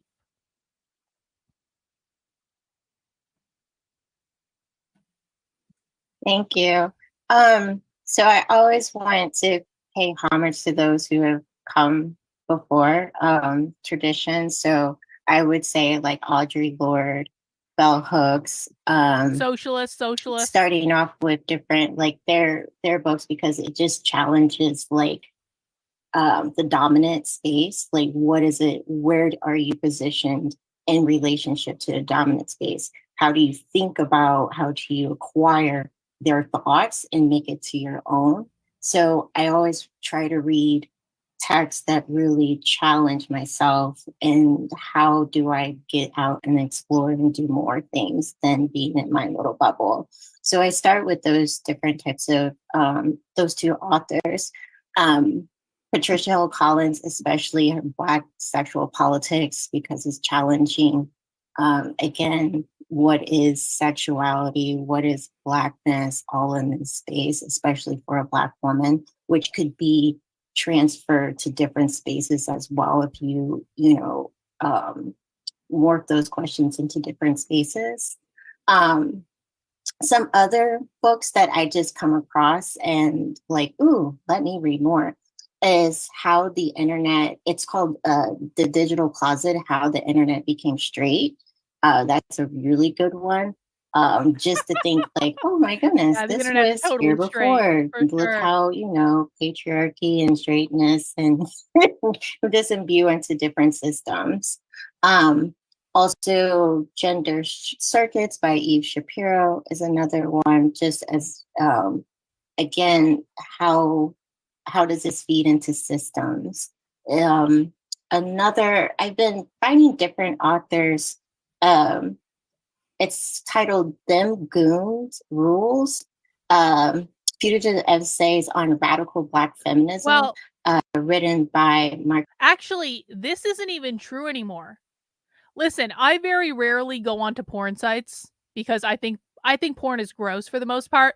But on the rare occasion that I have been on porn sites, do you know what is the first thing that's served to me? And Joshua has noticed this too. Joshua, of course, does not watch porn because Joshua has no sexuality at all. But Joshua has noticed this too, and he's commented on it to me. The very first porn you're served when you go onto porn sites now isn't straight porn. It's tranny porn. Yeah, tranny porn. Has anyone else seen this? Of course, I'm not judging. I don't care if you watch porn, but what I've seen is tranny porn. And it's not like tranny porn was something I was searching for. It's not a response to anything I was looking for. It was just like, I went on a porn site not too long ago, and it was right there. I was like, why the fuck am I seeing tranny porn? Like, what is going on?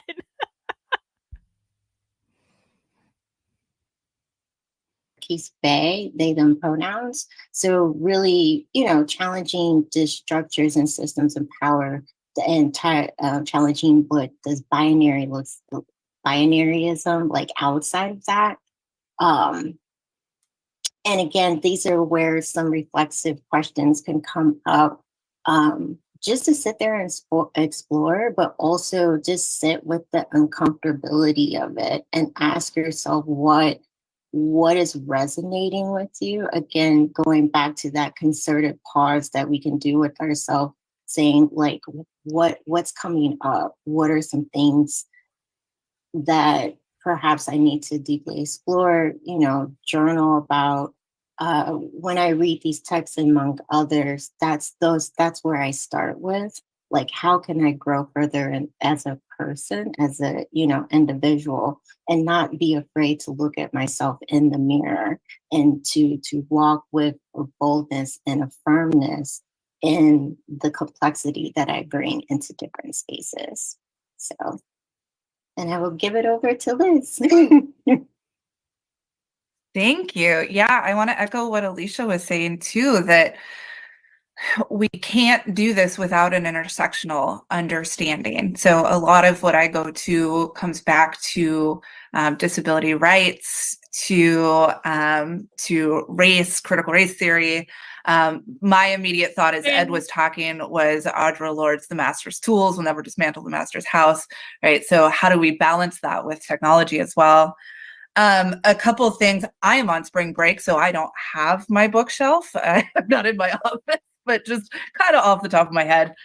There's a brand new book by Danya Glubau and Laura Forlano from MIT Press that's just called Cyborg.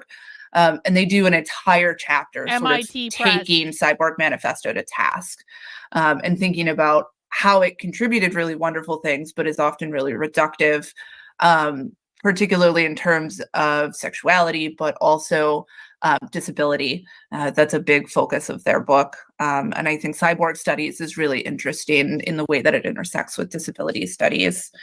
The work of Rebecca Gibson is really fabulous. She writes about sexuality and artificial intelligence. Her first book is called AI and the Desire in the Age of Artificial Intelligence. But a lot of her work is about sort of the sexuality of robots in science fiction. She's a fabulous bioanthropologist. And then my more recent work is sort of focusing on AI and race. So I think a lot of the current critical theorists who talk about race and AI are really informative for really talking about any form of oppression and how we can sort of understand each other and sort of work together to really address oppression. So in particular, Isaiah Lavender III, he has a really excellent book on race and robots in science fiction. There's another one called Surrogate Humanity by Kalinda Vora and Nita Antonasowski. So that's on the critical theory side. I'm going to put in some science fiction stuff as well. I think coming from literature, there's lots of really interesting stuff. There's an anthology that's now a couple of years old called Meanwhile Elsewhere, Science Fiction and Fantasy from Transgender Writers.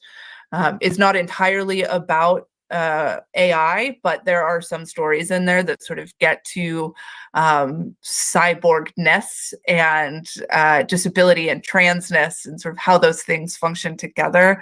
It's a really beautiful collection of stories. I had another one that has completely left my brain. So if I think about it, I will put it in the chat. Yeah, I think that's about my list. There is unfortunately not a ton of robot fiction. Oh, I remember what the other one was. Dirty Computer. Oh my goodness. And the name of the artist I've also forgotten. Janelle Monáe. Thank you, Janelle Monáe. Janelle Monáe. You guys are witnessing me run out of language right now. So Janelle Monáe's work, obviously they're a non-binary singer. They're also, they're Black. And their work at the kind of intersection of science fiction and music and queerness is just completely beautiful and highly recommend. Thank you so much, and thank you for bringing Janelle Monáe into the conversation as well. I love the idea that music is now also, because I feel like I did a little bit of visual stuff. We talked a little bit about literature, and now we also have music. So we're bringing all of the. Do you guys ever get those ads on Instagram? There's a glass. Well, I mean, maybe if you don't wear glasses, you don't get these ads, but like, there's a glasses company where you can buy frames. And then they have these like magnetic things, like covers that go over the frame so you can change the look of your glasses. I'm just saying, they have gold glasses, they have striped glasses, they have purple glasses, they've got orange glasses, they've got all sorts of other, like, it's just really, you just buy a frame cover for like $25 and you can change the look of your glasses. I'm just saying. All of the different arts into the conversation. I'm also happy to hear you brag about your own work. So please, if you have anything that you want people to read, you should put that in the chat as well. And feel free to drop, Ed has already done that, a few reading tips for our audience into the chat. I think that's really great. So I have another question that I would love to hear I didn't your see that. thoughts What about. happened? And I've heard it throughout your talks. And so I really I think in some of your cases, it's more about reflecting the question back at you that you've raised. And so, the question really that we're kind of, I don't know, we're jumping around a little bit, is this idea, can AI even be queer or queered, given this kind of binary nature that some of you have touched upon in these digital technologies, and the way that it works in these kind of binary structures that we have, in the fact that most of these questions come in way too late in the construction of these systems. All of these things that you've been talking about, right? But is it possible? And what would it mean to be a queer AI, right? Like, how can we think about kind of fantasizing what that would kind of look like? What is a queer artificial intelligence? Obviously, we have ChatGPT as a great example. Thank you, Ed, for running that query through ChatGPT, where we get a very like black and white answer, right? Of like, that's it. I don't have any of these characteristics yet. I just saw a meme yesterday actually. That was this sort of. It started with me saying thank you to ChatGPT, and then the end of the world on the other side of the strip, right? What is the path, to destruction here? Is it this kind of humanization of these technologies, or is that rather the way that we're supposed to be going? So what would it mean to sort of be a queer AI, or what would it mean to kind of build it? What's our fantasizing around that as a collective panel, I guess. I don't know if we want to go the same way around, if everyone wants to touch on it, or we can be flexible about it. Well, the earliest queer AI I can think of is Hal from 2001. Now, in the long line of murderous gays, queers, but he's so sassy. But we just want a good AI, use that sass for good instead of, well, I guess he was kind of using it for good. But anyway, that's neither here nor there. He was a good jealous husband, is what he was doing, and by good I mean not the part where he murders everybody. Just that was his representation. I mean, I guess I'll jump in. I honestly, I don't know. This is something that I deal with personally too, is what does it mean to be non-binary? What does being non-binary look like? And the answer is that's not a thing. So Great. that sort of is the complexity of it. But I think also sort of what does it mean to perform ourselves, and in what ways have we historically been asked to perform hegemony, and what does it mean to break free of that? I'm sorry, I'm asking more questions instead of answering them, but honestly, I don't really have an answer. Like, the way that cishet culture sees queerness is so bound up in sex and sexuality and binary gender identity, that sort of breaking free from that, any act of breaking free from that, is a radical queer act. I'm sorry, what? I'm sorry? Did you just say the goal of queer culture is to break free of the gender binary? Is that what was just said? Because I swear that I keep hearing from James Lindsay and Logan Lansing that the goal of queer culture is to create a Gnostic sex cult. But what the actual queer non-binary AI expert is saying is the goal of queer culture is to break free of the gender binary. Let's listen again, just to be sure.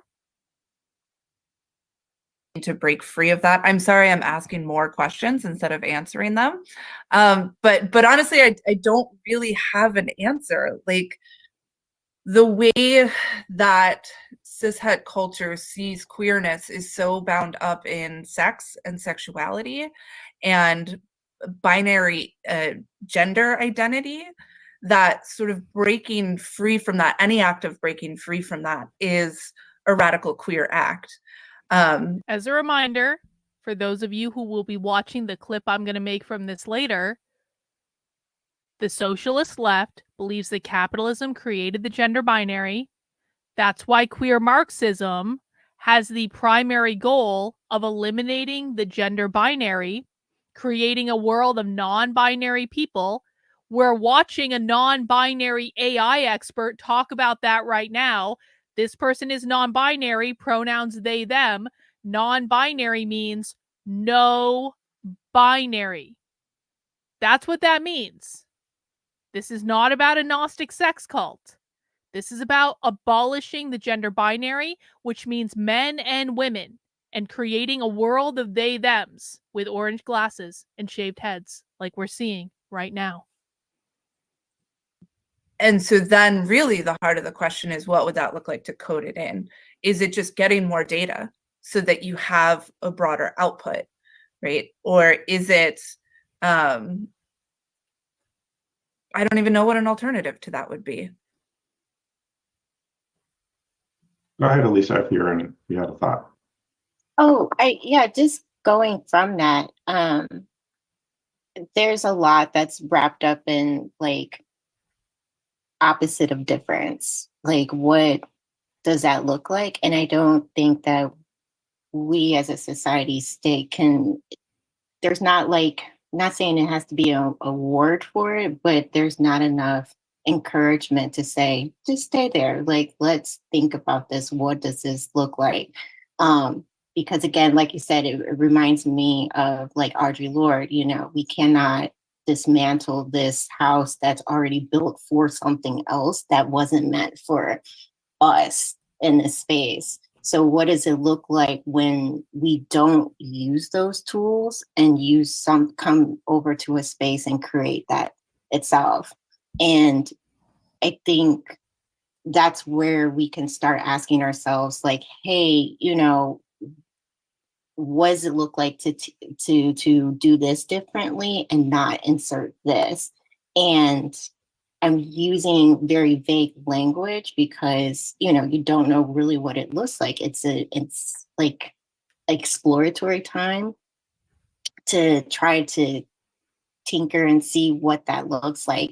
It makes me think about early characters on in like science fiction, you know, that like for instance, like Dax from DS9, who, you know, I'm pretty sure there were some other characters before in the Star Trek lore that have been queer non-binary. I think of Data, like Data could easily been non-binary, but it's so rigid with their structure, like patriarchy, have to do this. What happens if there's elements? What if there's like a safe space for feelings? Because Data was against feelings. He had to switch off a chip to be like, oh, gotta turn this off. Can't have a feel, you know. What happens if we just stay in that space that makes us uncomfortable and really not have our own prejudices with it, but just let it be? I'm going to offer some provocations because I think one of the things that, you know, we're all grappling with in this current technological moment is our relationship to all of these different technologies that are emerging, right? I might want to think about, like, since we were talking about like stereotypical or problematic or hegemonic representations of queerness usually as bad, murderous, corrupting, you know, we can go down the list, right? Then if we use that as a sort of mode, and I'm not saying this is true, I just want to use this as a thought experiment, then AI as we know it, it already is queer because it is already threatening. It is already threatening the status quo in so many ways. There's so much pearl clutching. And how might we leverage that as a way to sort of think about and use AI is already queer. That's interesting. Oh, sorry, I meant to click on Janet's super chat. Janet says, "I'm getting confused. Are they swapping between the traditional definition of queer and the socialist definition?" Okay, Janet, I'm really glad you asked this question. What I need you to hear is that there is no traditional definition of queer. Queer does not mean and has never meant, in the context that we're talking about, it doesn't mean being gay. It doesn't mean being trans. All that queer has always meant is a far left political ideology. That's it. Anytime we are listening to these people talk about queer, they are not referring to being trans. They are not referring to being gay. They are referring to a far left political ideology. Anyone can be queer. You can be a straight, cis, white man and declare yourself queer, and you are queer by virtue of declaring yourself so. Anyone can declare themselves non-binary. There's nothing you have to do to be non-binary. It just means you don't buy into the gender binary. So that is always what they're referring to. And queer is always about Marxism. It is always a far left political ideology. I appreciate you asking the question. Thank you for the super chat.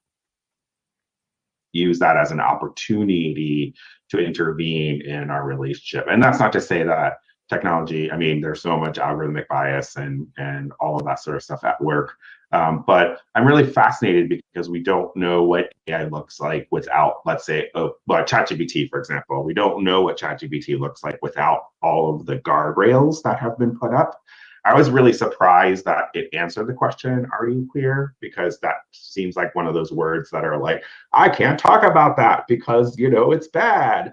And I imagine AI doing this, like a Muppet. So that's one thing I'm thinking about is that, like, there are things that are already happening in the discourses around AI that already feel like we're talking about something queer. It itself may not be, but it might be an interesting way to sort of like pry open some of these sort of problems. And then the other thing, since we've been talking about aliens and science fiction and stuff, I wonder, because it's all provisional, we don't have the language, right? We just don't know yet. We don't know how to talk about these things. And I think even us as well-meaning, whatever, woke, liberal, queer, non-binary. Yeah, this is a great tip from Rottweiler. Think of queer as meaning communist with a Q, if that helps. Thank you. Folks wanting AI to be queer is already mapping meaning onto something that might actually install its own kind of normativities and biases, right? Maybe AI is just AI and it's not a human thing, but it might be doing other things. So that's something that I'm also thinking about. Yeah, I was sort of coming to the same thought, Ed, as well, that being queer it comes from within, right? You're not queer because someone says you're queer. You're queer because you say you are. And so what would it mean for an AI to say that? See? Right? I don't find it surprising that ChatGPT does it. I told you, queer is not about being gay. Queer is not about being trans. Queer is literally just about declaring that you are queer. Anyone can declare that they're queer. Anyone can declare that they are in line with a far left political ideology. Anytime someone is telling you they are queer, they are against normativity. They are trying to destabilize normativity. And normativity in this case means capitalism, which is defined as private property ownership. That is what it means to be queer. Let's listen to that again. Yeah, I was sort of coming to the same thought, Ed, as well, that being queer it comes from within, right? You're not queer because someone says you're queer. You're queer because you say you are. And so what would it mean for an AI to say that, right? I don't find it surprising that ChatGPT does it because Siri answers that question as well. When I was writing my dissertation on AI and gender, Siri had just come out. And so which itself is a fun phrase. Siri had just come out. Siri had just been released. I actually love this, Brian. I love this. You are not born or choose to be queer. You only declare your membership. That's exactly right. For iPhone 4S. And I was playing around a lot with sort of asking her different questions and seeing how she answers. And those answers did change over time as they changed her programming as well. What? And so those are sort of interesting things that are in the minds of. I'm sorry. Them just said that Siri got more queer over time. Did you guys catch that? She started using Siri when it first came out on the iPhone 4S, and she started asking it the same questions, and it queered itself over time. Let's go back and listen again. And gender, Siri had just come out. And so, which itself is a fun phrase. Siri had just come out. Siri had just been released for iPhone 4S. And I was playing around a lot with sort of asking her different questions and seeing how she answers. And those answers did change over time as they changed her programming as well. Wow. And so those are sort of interesting things that are in the minds of programmers and interesting ways that the AI could be used. And I'm constantly reminded of sort of how we think of the construction of identity. So is it always in relationship to an other? I am I because you are you. And I understand I because I understand you. Or is it something a little bit more cyclical and complicated? For me, I sort of followed Judith Butler's writing about identity and understanding, even beyond gender, just in thinking of the way that we narrate ourselves and the way we tell our own stories. And so can AI do that? Or is AI only telling other people's stories? And this is where I break my students' brains. Is the way that we tell our stories just based on data we've gotten from culture, right? How is that different from the way that we program an AI? Are we just input output? And how does that change the nature of sort of understanding ourselves, not just as queer people, but as people?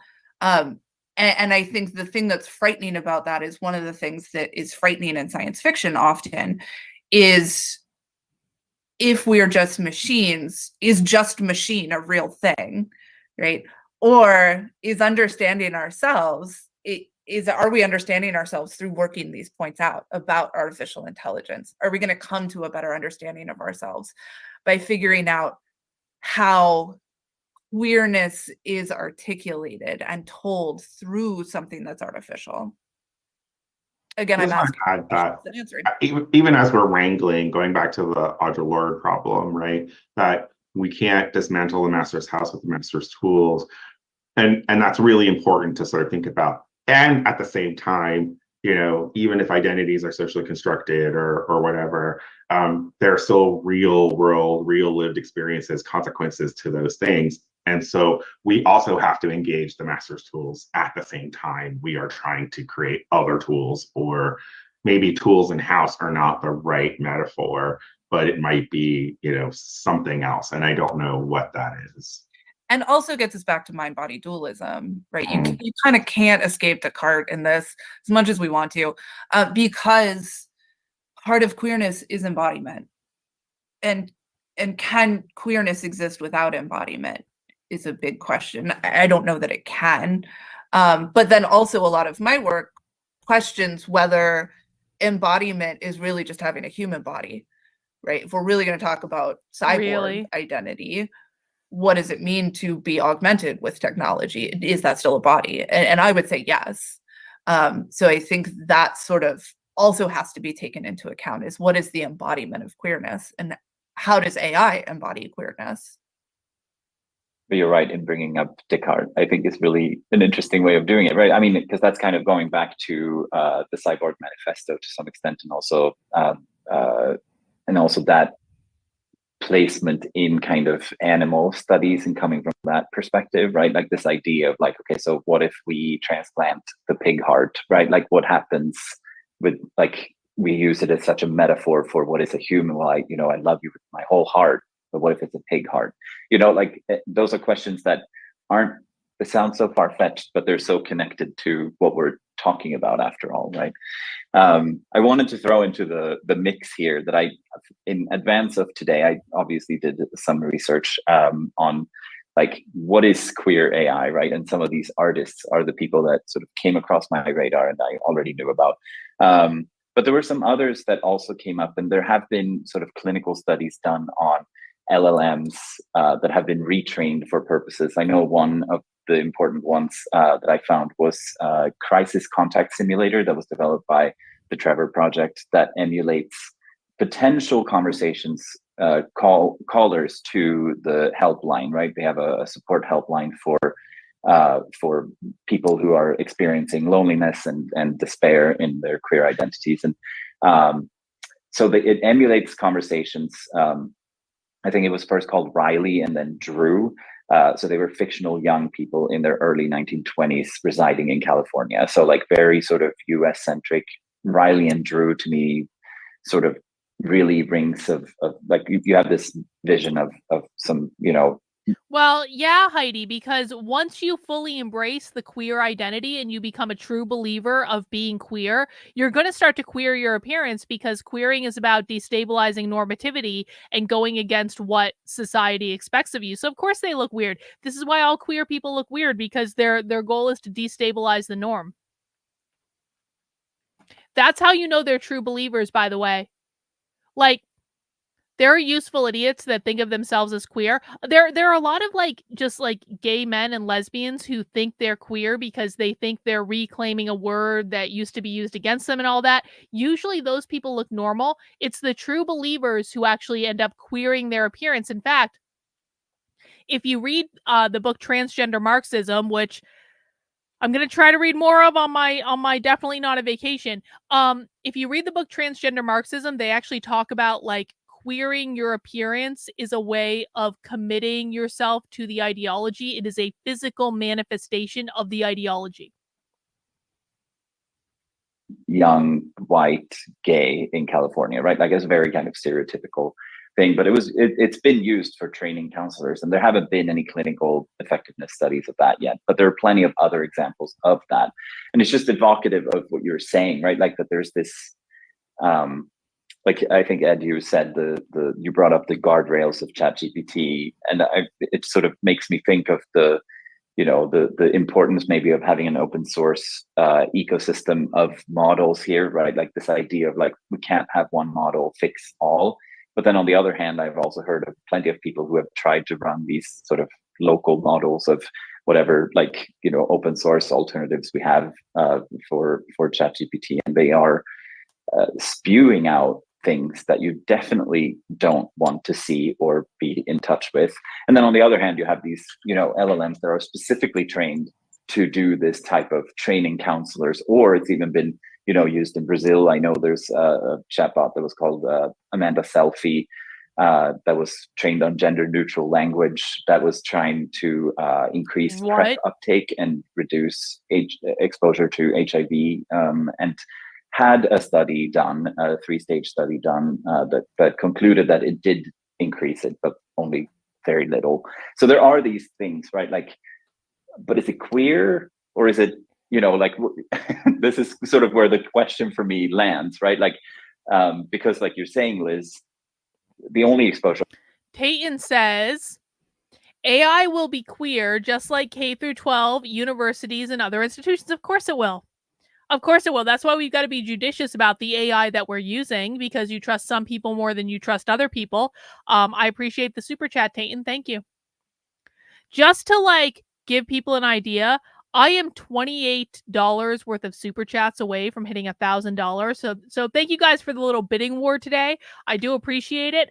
So if you want to help me hit $1,000 in super chats for the first time in a while, about $28 away. Just letting you know, no big deal. I have really to all of these things. I used to be an avid sci-fi reader when I was much younger. Nowadays, after doing a PhD, I have an aversion to picking up a book in my hand at times. But then I took a science fiction class in my PhD with an excellent professor, one of my favorites, and she kept going on about how sci-fi just is a regurgitation of all of our anxieties about humanity, right? Like, it's always like this sort of, oh my God, we're dying of X, and now we have to make up all these narratives that cover up or help us get through that anxiety. So she was talking about the sort of emergence of all of these like virus movies in the 1980s, right? Like, the virus is coming to kill humanity, and of course the rising fear of HIV and AIDS that sort of was dealt with in this sense. But yeah, so that this was just like my my way of raising the question here of sort of $15 away. queerness $15. of the potential queerness of large language models, and maybe large language is contradictory to some extent to what queerness is or even can be in the end. Yeah. So I don't know if anyone wants to say anything, or if we want to move on to other questions.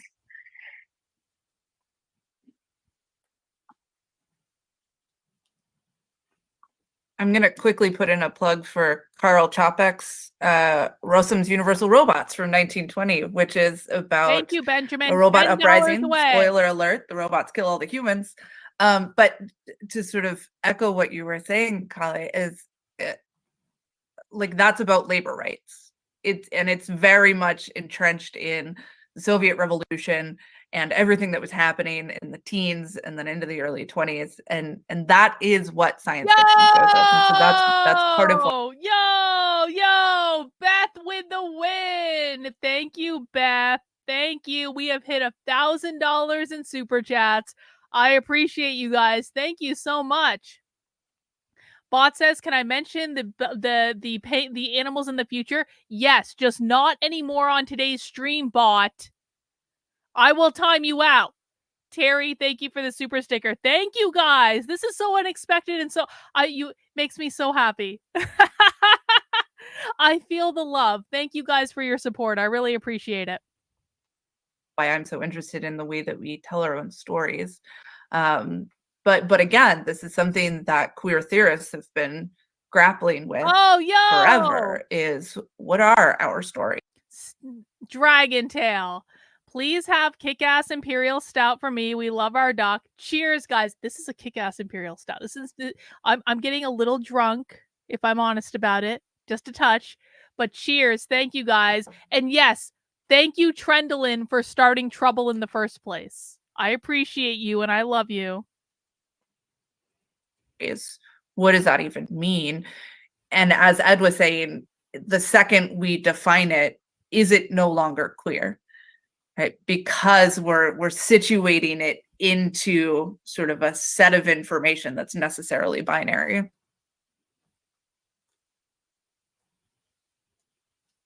Those are great points. Thank you. Casper has unvideoed himself. Hi. So I think it's Hello, time for us. We Casper. have about 27 minutes left of today's conversation. And we want to make sure that we give some time and space for all of our attendees to ask questions as well. And so I really want to open this up to the audience at this point if you have questions. And I do see that we have one question, which is something that we've maybe talked about briefly already. But maybe we'll do a quick round of who are your favorite queer characters in fiction. Azure Wing was also responsible for Trouble. I appreciate you. Thank you.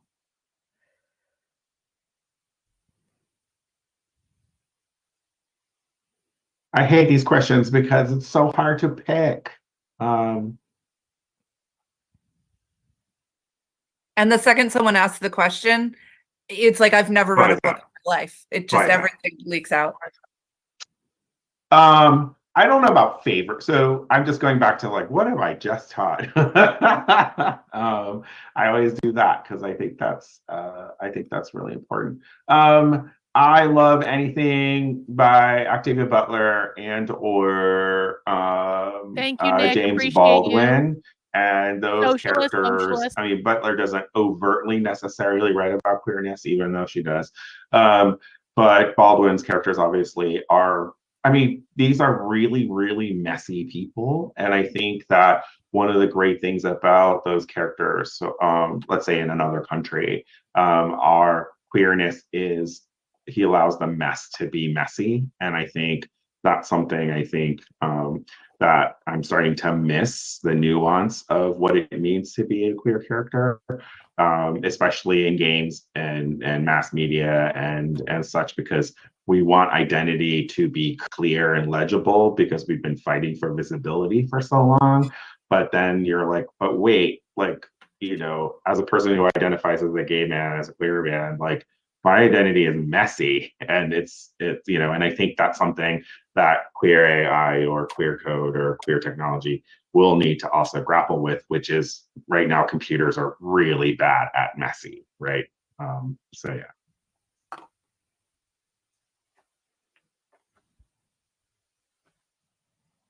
I would say Dax. I'm a huge Star Trek Trekkie. I am a Trekkie, undercover Trekkie. I like really good stories that really have good character development and really just like Edmund said, like going through the messiness and being okay with the messiness and sorting that stuff out. And also getting it wrong as well. What does that process and that journey look like? I think of the Roswell show that got rebooted. They had really good like a writing team, and the that show is garbage. Characters that portrayed like reportrayed the forever. What's his name? Michael.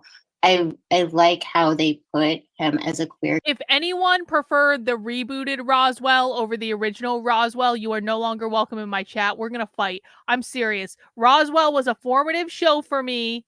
Like, the original is the best. The rebooted one sucked. It was totally woke.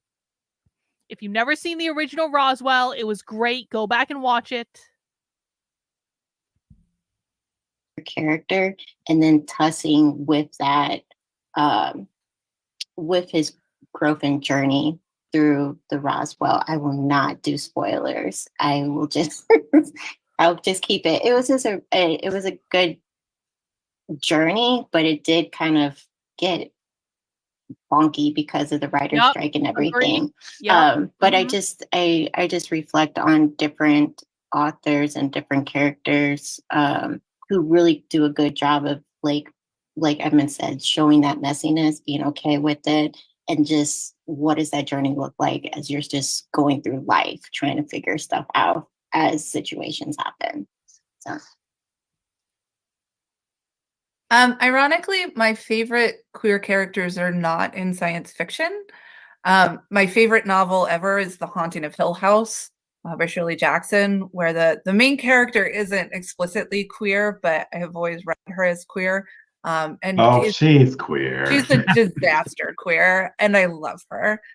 Um, and my favorite television show right now is Our Flag Means Death, which is just a gay pirate rom-com with Rhys Darby and Taika Waititi. So I highly recommend it.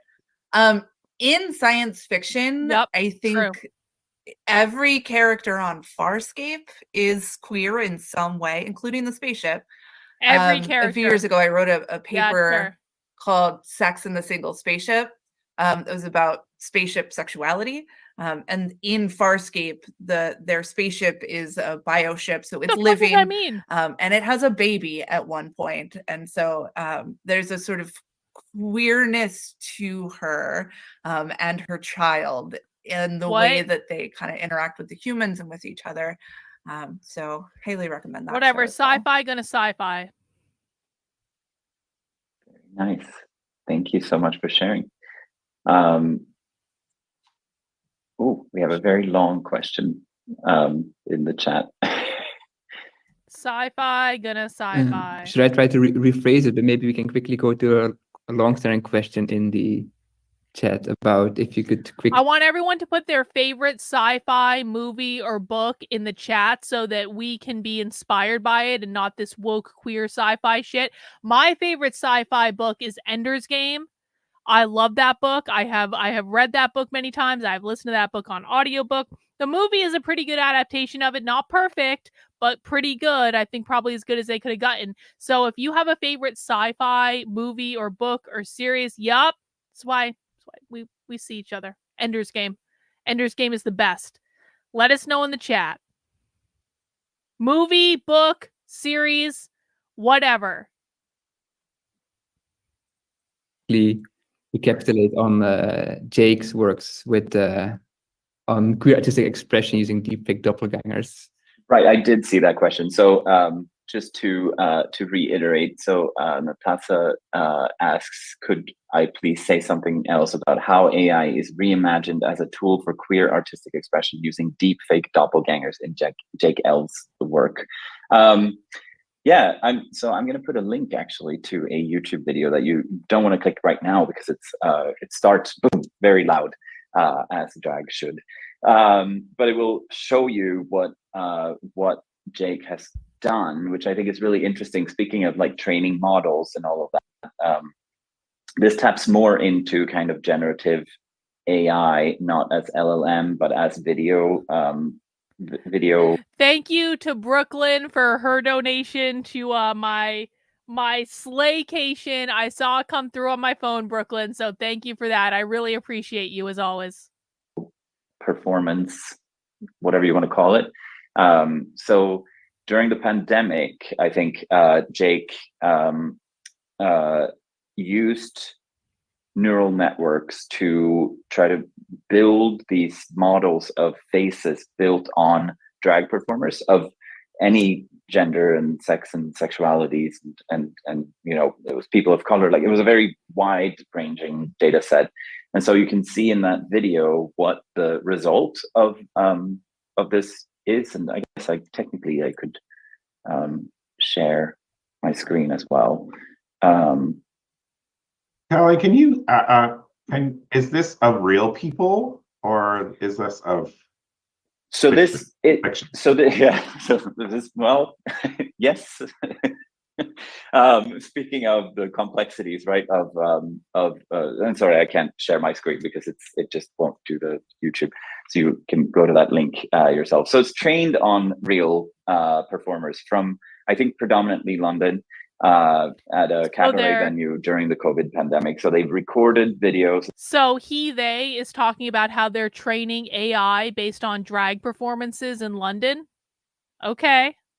And then trained a generative AI to create deepfakes essentially based on these performers. And so you will see the method explained in that video a little bit more, but it's essentially like mapping merging existing performers into one data set that is then mapped onto kind of spines of moving pieces that regenerate this thing. And I think it's kind of a provocative piece, because it generates questions about all the things that we've been talking about, including it's an artist who takes with the permission of the performers, right?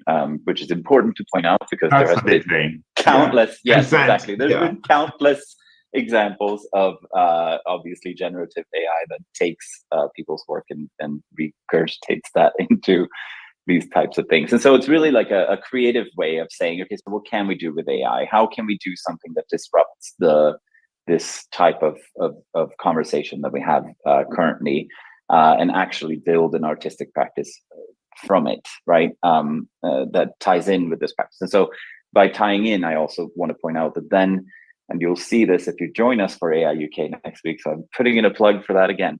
It's going to be early for people in the Americas, considering that it's going to be in the morning over here in London. But what Jake does is that they bring live performers, specifically Me the Drag Queen, a confusing drag name, but it's Me the Drag Queen, brings them up on stage and performs with their sort of deep fake alter ego.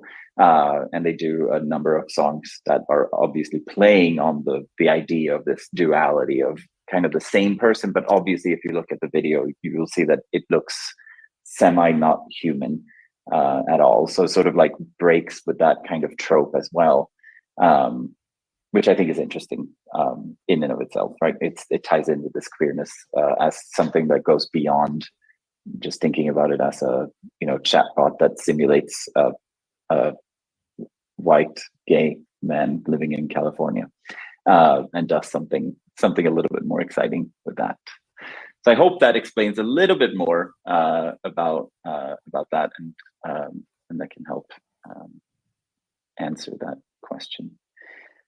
Perfect. Shall I try to rephrase the question in the Q&A? Because I think it's very much something that was also very much in my mind. Like, we have been talking about queer representation and queering AI, but what about people working in AI, queer people working in AI? I think the question suggests like the discussion has been often quite theoretical. So what are the more practical suggestions for people working in the field? It's a good question. The question says, we are here, but it's hard to bring down quite a lot of the theoretical criticism into the actual practice of development of AI. So what type of queer coding do we need more of? So one thing I would say, something that Sophia Noble brings up in her book, Algorithms of Oppression, is hire queer theorists. Like, put them on your research team. Have somebody in the room to say, hey, this is a bad idea, or hey, here's some more information that you need. I do a lot of peer review for AI journals that are mostly articles written by software engineers or other types of sort of hard science researchers. And my role in those peer reviews are often to be like, hi, there's 30 years of feminism that you should be thinking about here. So I think genuinely get another voice in the room is my biggest advice. What could go wrong with that plan?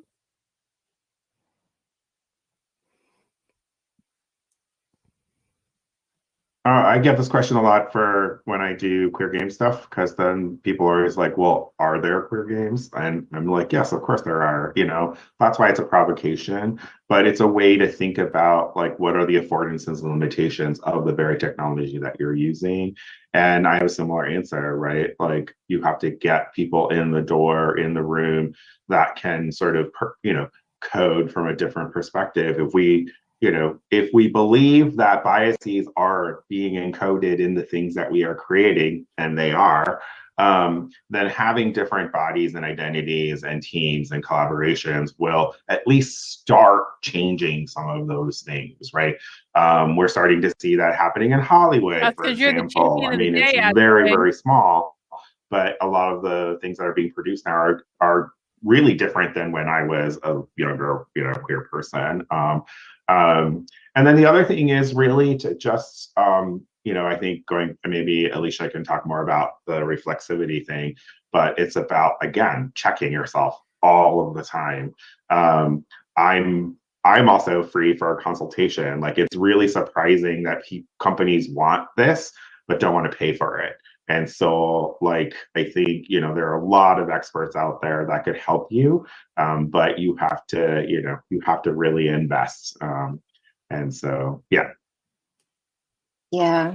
And asking once when you're in these rooms, ask these questions like we have been asking, like, what is the purpose of this? Who is this going to harm? Let's think about this from a different perspective. Like, broach these questions because we need these questions and these voices that are out there behind the scenes. So maybe perhaps that we won't get a disastrous impact on the end.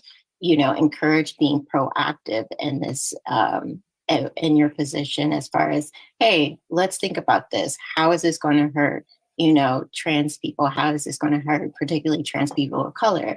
How is this going to impact and send further messaging of, dominant structures that we need to dismantle? Your mission statement is to be inclusive. Well, right now we're not doing inclusivity. So what does it look like to put this into praxis? So, start to, ask these questions, and it's going to unravel to other questions that to ask, like, hey, should we be using these tools? Because perhaps this is, disenfranchising particular groups. So therefore, maybe we don't need to go down this path. Is there another way to explore?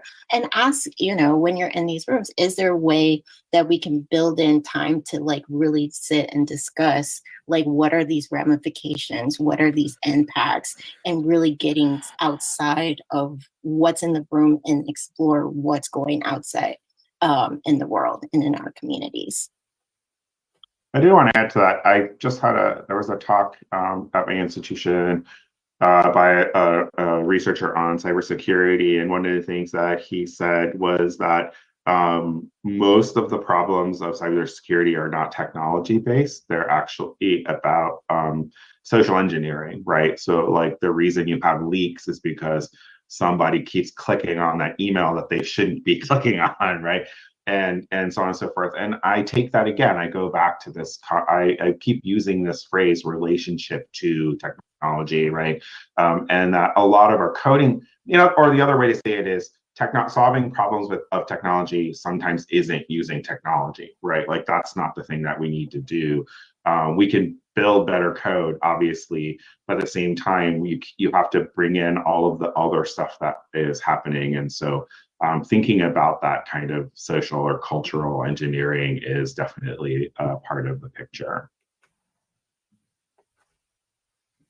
This is great. I just added a bunch of things in the chat as well, where both resources that I came across when I was sort of preparing for today, most of which probably is important to the person who asked the question. I know you were anonymous, so I don't know who you are, but there's the Queer in AI organization, and then there are a number of other sort of in AI organizations that I posted there. I don't know to what extent there's conversations happening across those, and that would be a really interesting thing for me to know more about, if anyone has insight into that. I know that they're also vastly different organizations. I also put Out in Tech on there, which is extremely different organizations to all the other ones.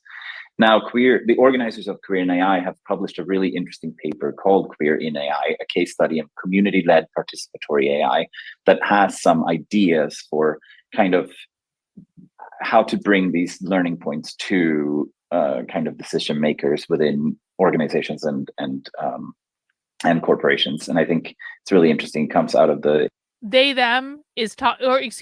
they is talking about how they gain institutional power. So now he's saying, we have all these ideas about queer AI. How do we bring those to the decision makers in our organization, which means gaining institutional power? ACM Conference on Fairness, Accountability, and Transparency. So that's a really interesting paper. I also put 2 other papers there that came across my radar. The last one was published in 2021, And it really discusses the different technological impacts on queer communities that AI technologies have, and was really helpful just kind of grasping some of these issues, and I think would help frame it maybe within the context of software development and computer scientists, which, you know, we do have to code switch. And those of you who have consulted on these things, it's you kind of have to stand. I mean, I'm coming from a humanities background myself, and now I work at the National Institute for Data Science and AI in the UK. And Oh, good. you know, you do have to kind of have both of these sides active at the same time. And I see Sharon Webb shared also some really great resources, and feel free to keep them coming. I think it's really great to have kind of a resource chat where we can kind of share these resources. And I know Casper had put things into a spreadsheet as well, which we can share after with the participants, I'm sure. Yeah, I was wondering if we were gonna have a transcript, because I won't remember all of these things. Yeah, I'm trying to put everything in a Google Doc, and we'll share it later with people. So don't worry. I'm trying to copy paste everything in time. I just want to say that, like, I need to find the link to it, but like, I think looking to other communities that are doing similar work, so like your Indigenous in AI reminded me, or even like, you know, so Black communities, Indigenous communities, disability communities are also working on tools in thinking about that sort of relationship between that set of identities and the other.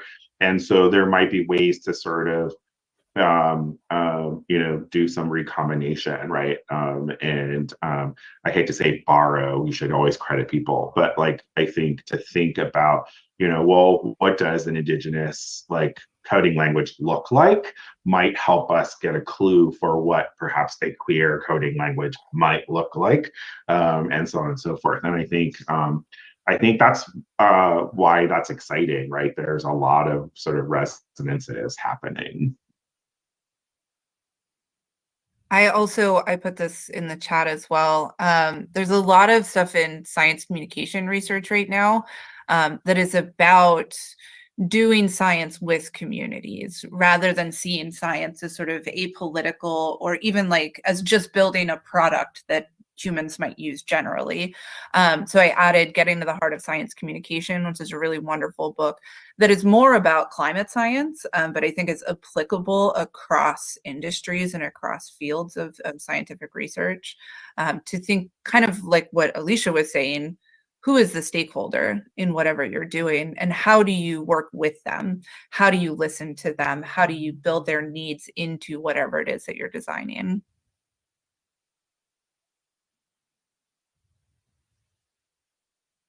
Yeah. With reflexivity, looking at different disciplines, for instance, like nursing, asking the questions like, how is this helping you, versus, you know, how is it helping the researcher? Looking at different like medical texts. My background is in medicine, so usually I'll pull from there to try to develop like reflexive questions that are, you know, and adapt them to the environment or the context in which I'm situated in. So lately I've been working with disability studies and data annotation. So what does it look like to build reflexive questions coming from an able-bodied, you know, presenting able-bodied person coming into the space, asking somebody, you know, what is your life like? You know, we have to be having reflexivity, not only with myself, asking, you know, is it appropriate to take on that position? And also, you know, do we need people who are part of the community to lead that research and let them ask what are their aims, what are their goals, so it won't be about, you know, the company or the, you know, the key stakeholder, because this has impact on the communities, you know, looking at this technology, like, how is this going to benefit us? It's a good question. So what does it look like to change those dynamics, those structures, to allow, you know, communities drive that project and give them the resources to make it successful and sustainable?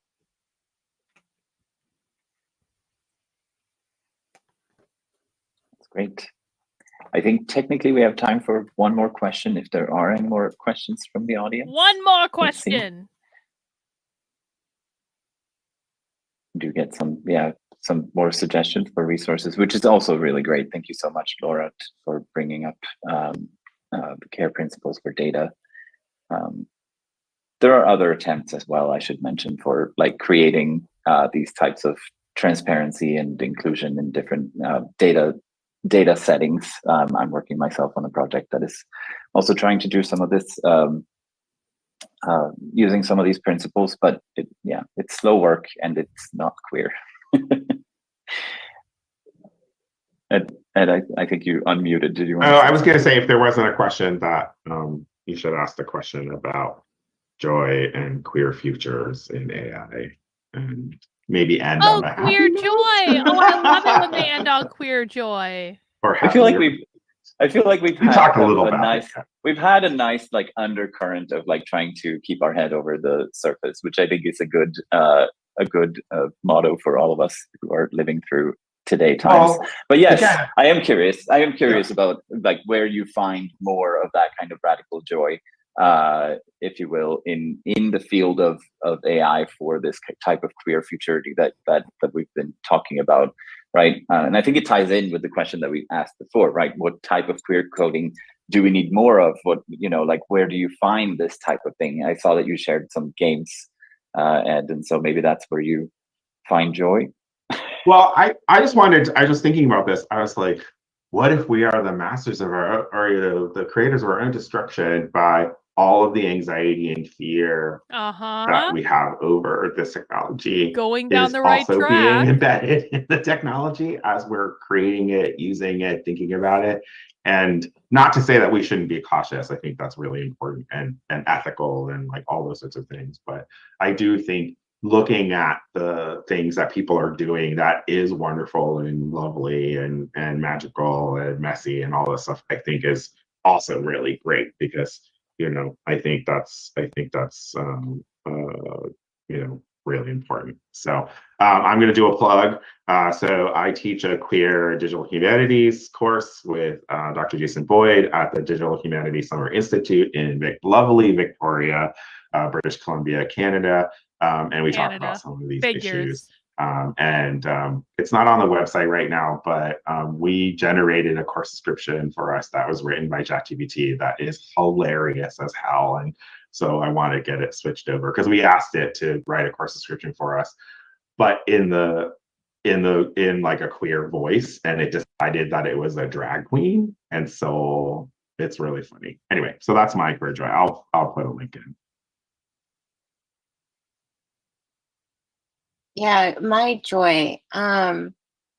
I get joy to being in these spaces right here, just having these conversations. I'm just happy to be here everywhere, because it makes me like reflect and think like, how can I do better? Like not only in my professional life, but how can I do better and more affirmed in my personal life? So this gives me time to really just be patient, and be excited for the micro movements that we're having, because you never know what that's going to spill over to bigger things. So I'm hopeful for the young scholars that are coming out of here, thinking, let me just try, because that's like all we need, somebody like to really just try and just walk in boldness and affirm who they are, saying, oh, it's okay, because I'm going to ask a reflective question like in this space,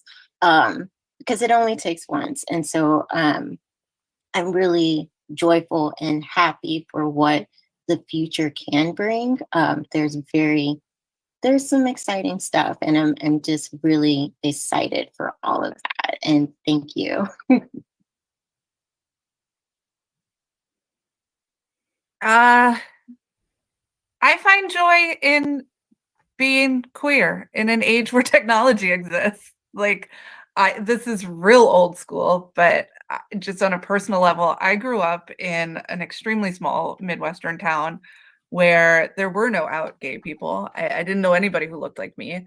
or was like me. And so I was in AOL chat rooms, and that's how I met gay people at first and like figured out who I was. And I think that is something that continuously brings me joy, is that things like what is queer AI acknowledges that we exist and we are important and we thrive. And to me, that is the definition of queer joy. Thank you. That is wonderful. We are over time by 1 minute, so I do want to All right. thank on that We beautiful. made it all the way through the queer AI presentation. I don't think there were any surprises. They want to use AI to try to eliminate the gender binary. They want to try to use AI to be subversive, to subvert normativity, which we know that normativity means capitalism, and anything associated with abolishing capitalism. So I don't think there were any surprises here. It was pretty kind of like run of the mill, but we definitely got some great clips. I appreciate everyone who made it through the whole thing. And I definitely appreciate everyone who sent in super chats today, or Brooklyn, who sent me a Venmo for my quote unquote staycation, where I'm definitely not going undercover at a gender ideology conference. That's absolutely not happening. Now, I know I didn't play the song, Brian, but like, okay, let me ask this. We are at the end of the stream. If I give you like a 2-minute warning and I then play the song for people who want to hear the song, can anyone who doesn't want to hear the song leave? And the people who want to hear the song can stay? Like, because I feel guilty because people gave hundreds of dollars to hear the song. And like, I'm perfectly willing to play it at the very, very end, and no one has to listen to it. And I didn't play it throughout the whole stream. But can we do that? Because I know you donated a lot to this, Azurwing. I know, and I appreciate you. I just want to say, guys, that I'm going to be off for the next 4 days because I am going to go undercover and record some stuff. If you want to support the work I'm doing, head over to my Substack, which is Karlyn, KARLYN.substack.com. Yes, we have the blessing to play the song. I am pushing equity. I feel guilty. So head over to the Substack. Make sure you're subscribed. You can, of course, subscribe for free. But if you want to fund the work I'm doing, which does fund my undercover journalism, my independent journalism, I tell you the stories that no one else on the internet is telling you. I'm going to bring you from this undercover project that I'm doing this weekend some of the craziest shit you've ever seen in your life, and no one is going to bring it to you but me. And the only reason I can bring it to you guys is because you guys fund my work. So sign up for a membership on the Substack, $8 a month, $80 a year. I will be sending out a link tomorrow through the Substack chat to get access to the supporter Discord. You can also access the supporter Discord in the Unwoke Roundup email from Sunday. And I am going to be posting real-time stuff in my supporter Discord. So if you're not yet in my supporter Discord, make sure you join it. If you want to see what's going on in real time, I will be flying out to a secret undisclosed location very early in the morning. We're doing this infiltration all weekend in person. I have a team meeting me that has hidden video cameras. I've got audio recording equipment. We've got this shit locked down. It's going to be great. I want to bring you the most recent gender ideology news on the internet, but I can only do that with your help. Head over, sign up for $8 a month, $80 a year. I feel like I've now given my 2-minute warning. So, for everyone who wants to hear the Penguin song, if you have never heard the Penguin song, you're in for a treat. Is everyone ready? Everyone that's out of here, how do you join the Discord? If you are a member of the Substack. Okay, so if you are a supporter on my Substack, what you need to do is to go to this email right here, the Unwoke Roundup. It's right on the homepage. Scroll all the way down to the bottom. And underneath this red box, you're going to find the link to the supporter Discord. I will also be sending out the link tomorrow via the chat on the Substack. So if that doesn't work for some reason, you're going to get the link there. But definitely make sure you join. All right. We're doing the Penguin song now. So anyone that doesn't want to hear it can leave. 3, 2, 1. Penguins. No matter how you're born, we each have the style. I'll tell tell you in a while exactly what I like. Ariana and Renee, they both are born girls. They go into their changing rooms. Ariana loves twirls. That's not for Renee. Pink will not do. All girls don't wear dresses, they wear pants too. As Renee lost her mind, what's running through her head? Ariana can fix this, no is what she said. When you put it on, you do a little groove. You know you've gotta move. That's how you know you've got it right. This is me, who I am. See me in full color, it's me like no other. Originality. No matter how you're born, we each have a style. I'll tell you in a while exactly what I like. Bryce and Jason, they both are born boys. They go into their changing rooms. Bryce jumps out with joy. Jason has a different idea. The sweater is where it's at. Bryce has to fix this. Here, try this or that. Thank you. Wait just 1 second. Don't tell him how to dress. Ariana knows this. Only Jason can express. This is me, who I am. See me in full color, it's me like no other. Originality. No matter how you're born, we each have a style. I'll tell you in a while exactly what I like. Darla and Charles, one girl and one boy. They go into their changing rooms. Charles is feeling coy. Others are thrilled with the look, but Charles is quite unhappy. Let's try this again. Yeah, this is snappy. Some are confused. They just don't understand. Charles, now Charlotte is certain. Ariana's her biggest fan. Some might keep their distance, but others will come around. Come on over, Darla. Show us what you found. Darla had something on, but is not quite convinced. She wants to try again, yet she still gives a wince. Nope, not right either. Why can't she decide? Sometimes it takes time, only she can find her stride. Darla presents an outfit. The new name is Darren. Now everything feels right. The person within he's sharing. When you put it on, you do a little groove. You know you've gotta move. That's how you know you've got it right. This is me, who I am. See me in full color, it's me like no other. Originality. Here we have Skylar, born a boy or girl. Not interested in the girl look. Won't give the boy look a whirl.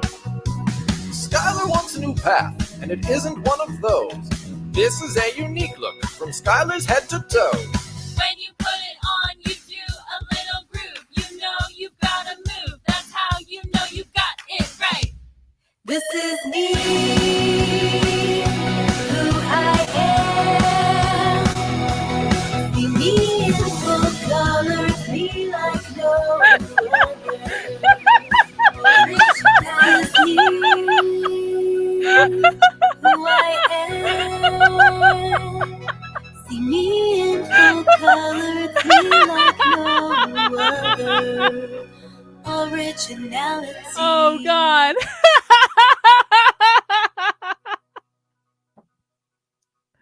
All right. Everyone got their wish. We played the Penguin song at the very end. I'm sorry for anyone who was surprised by the Penguin song.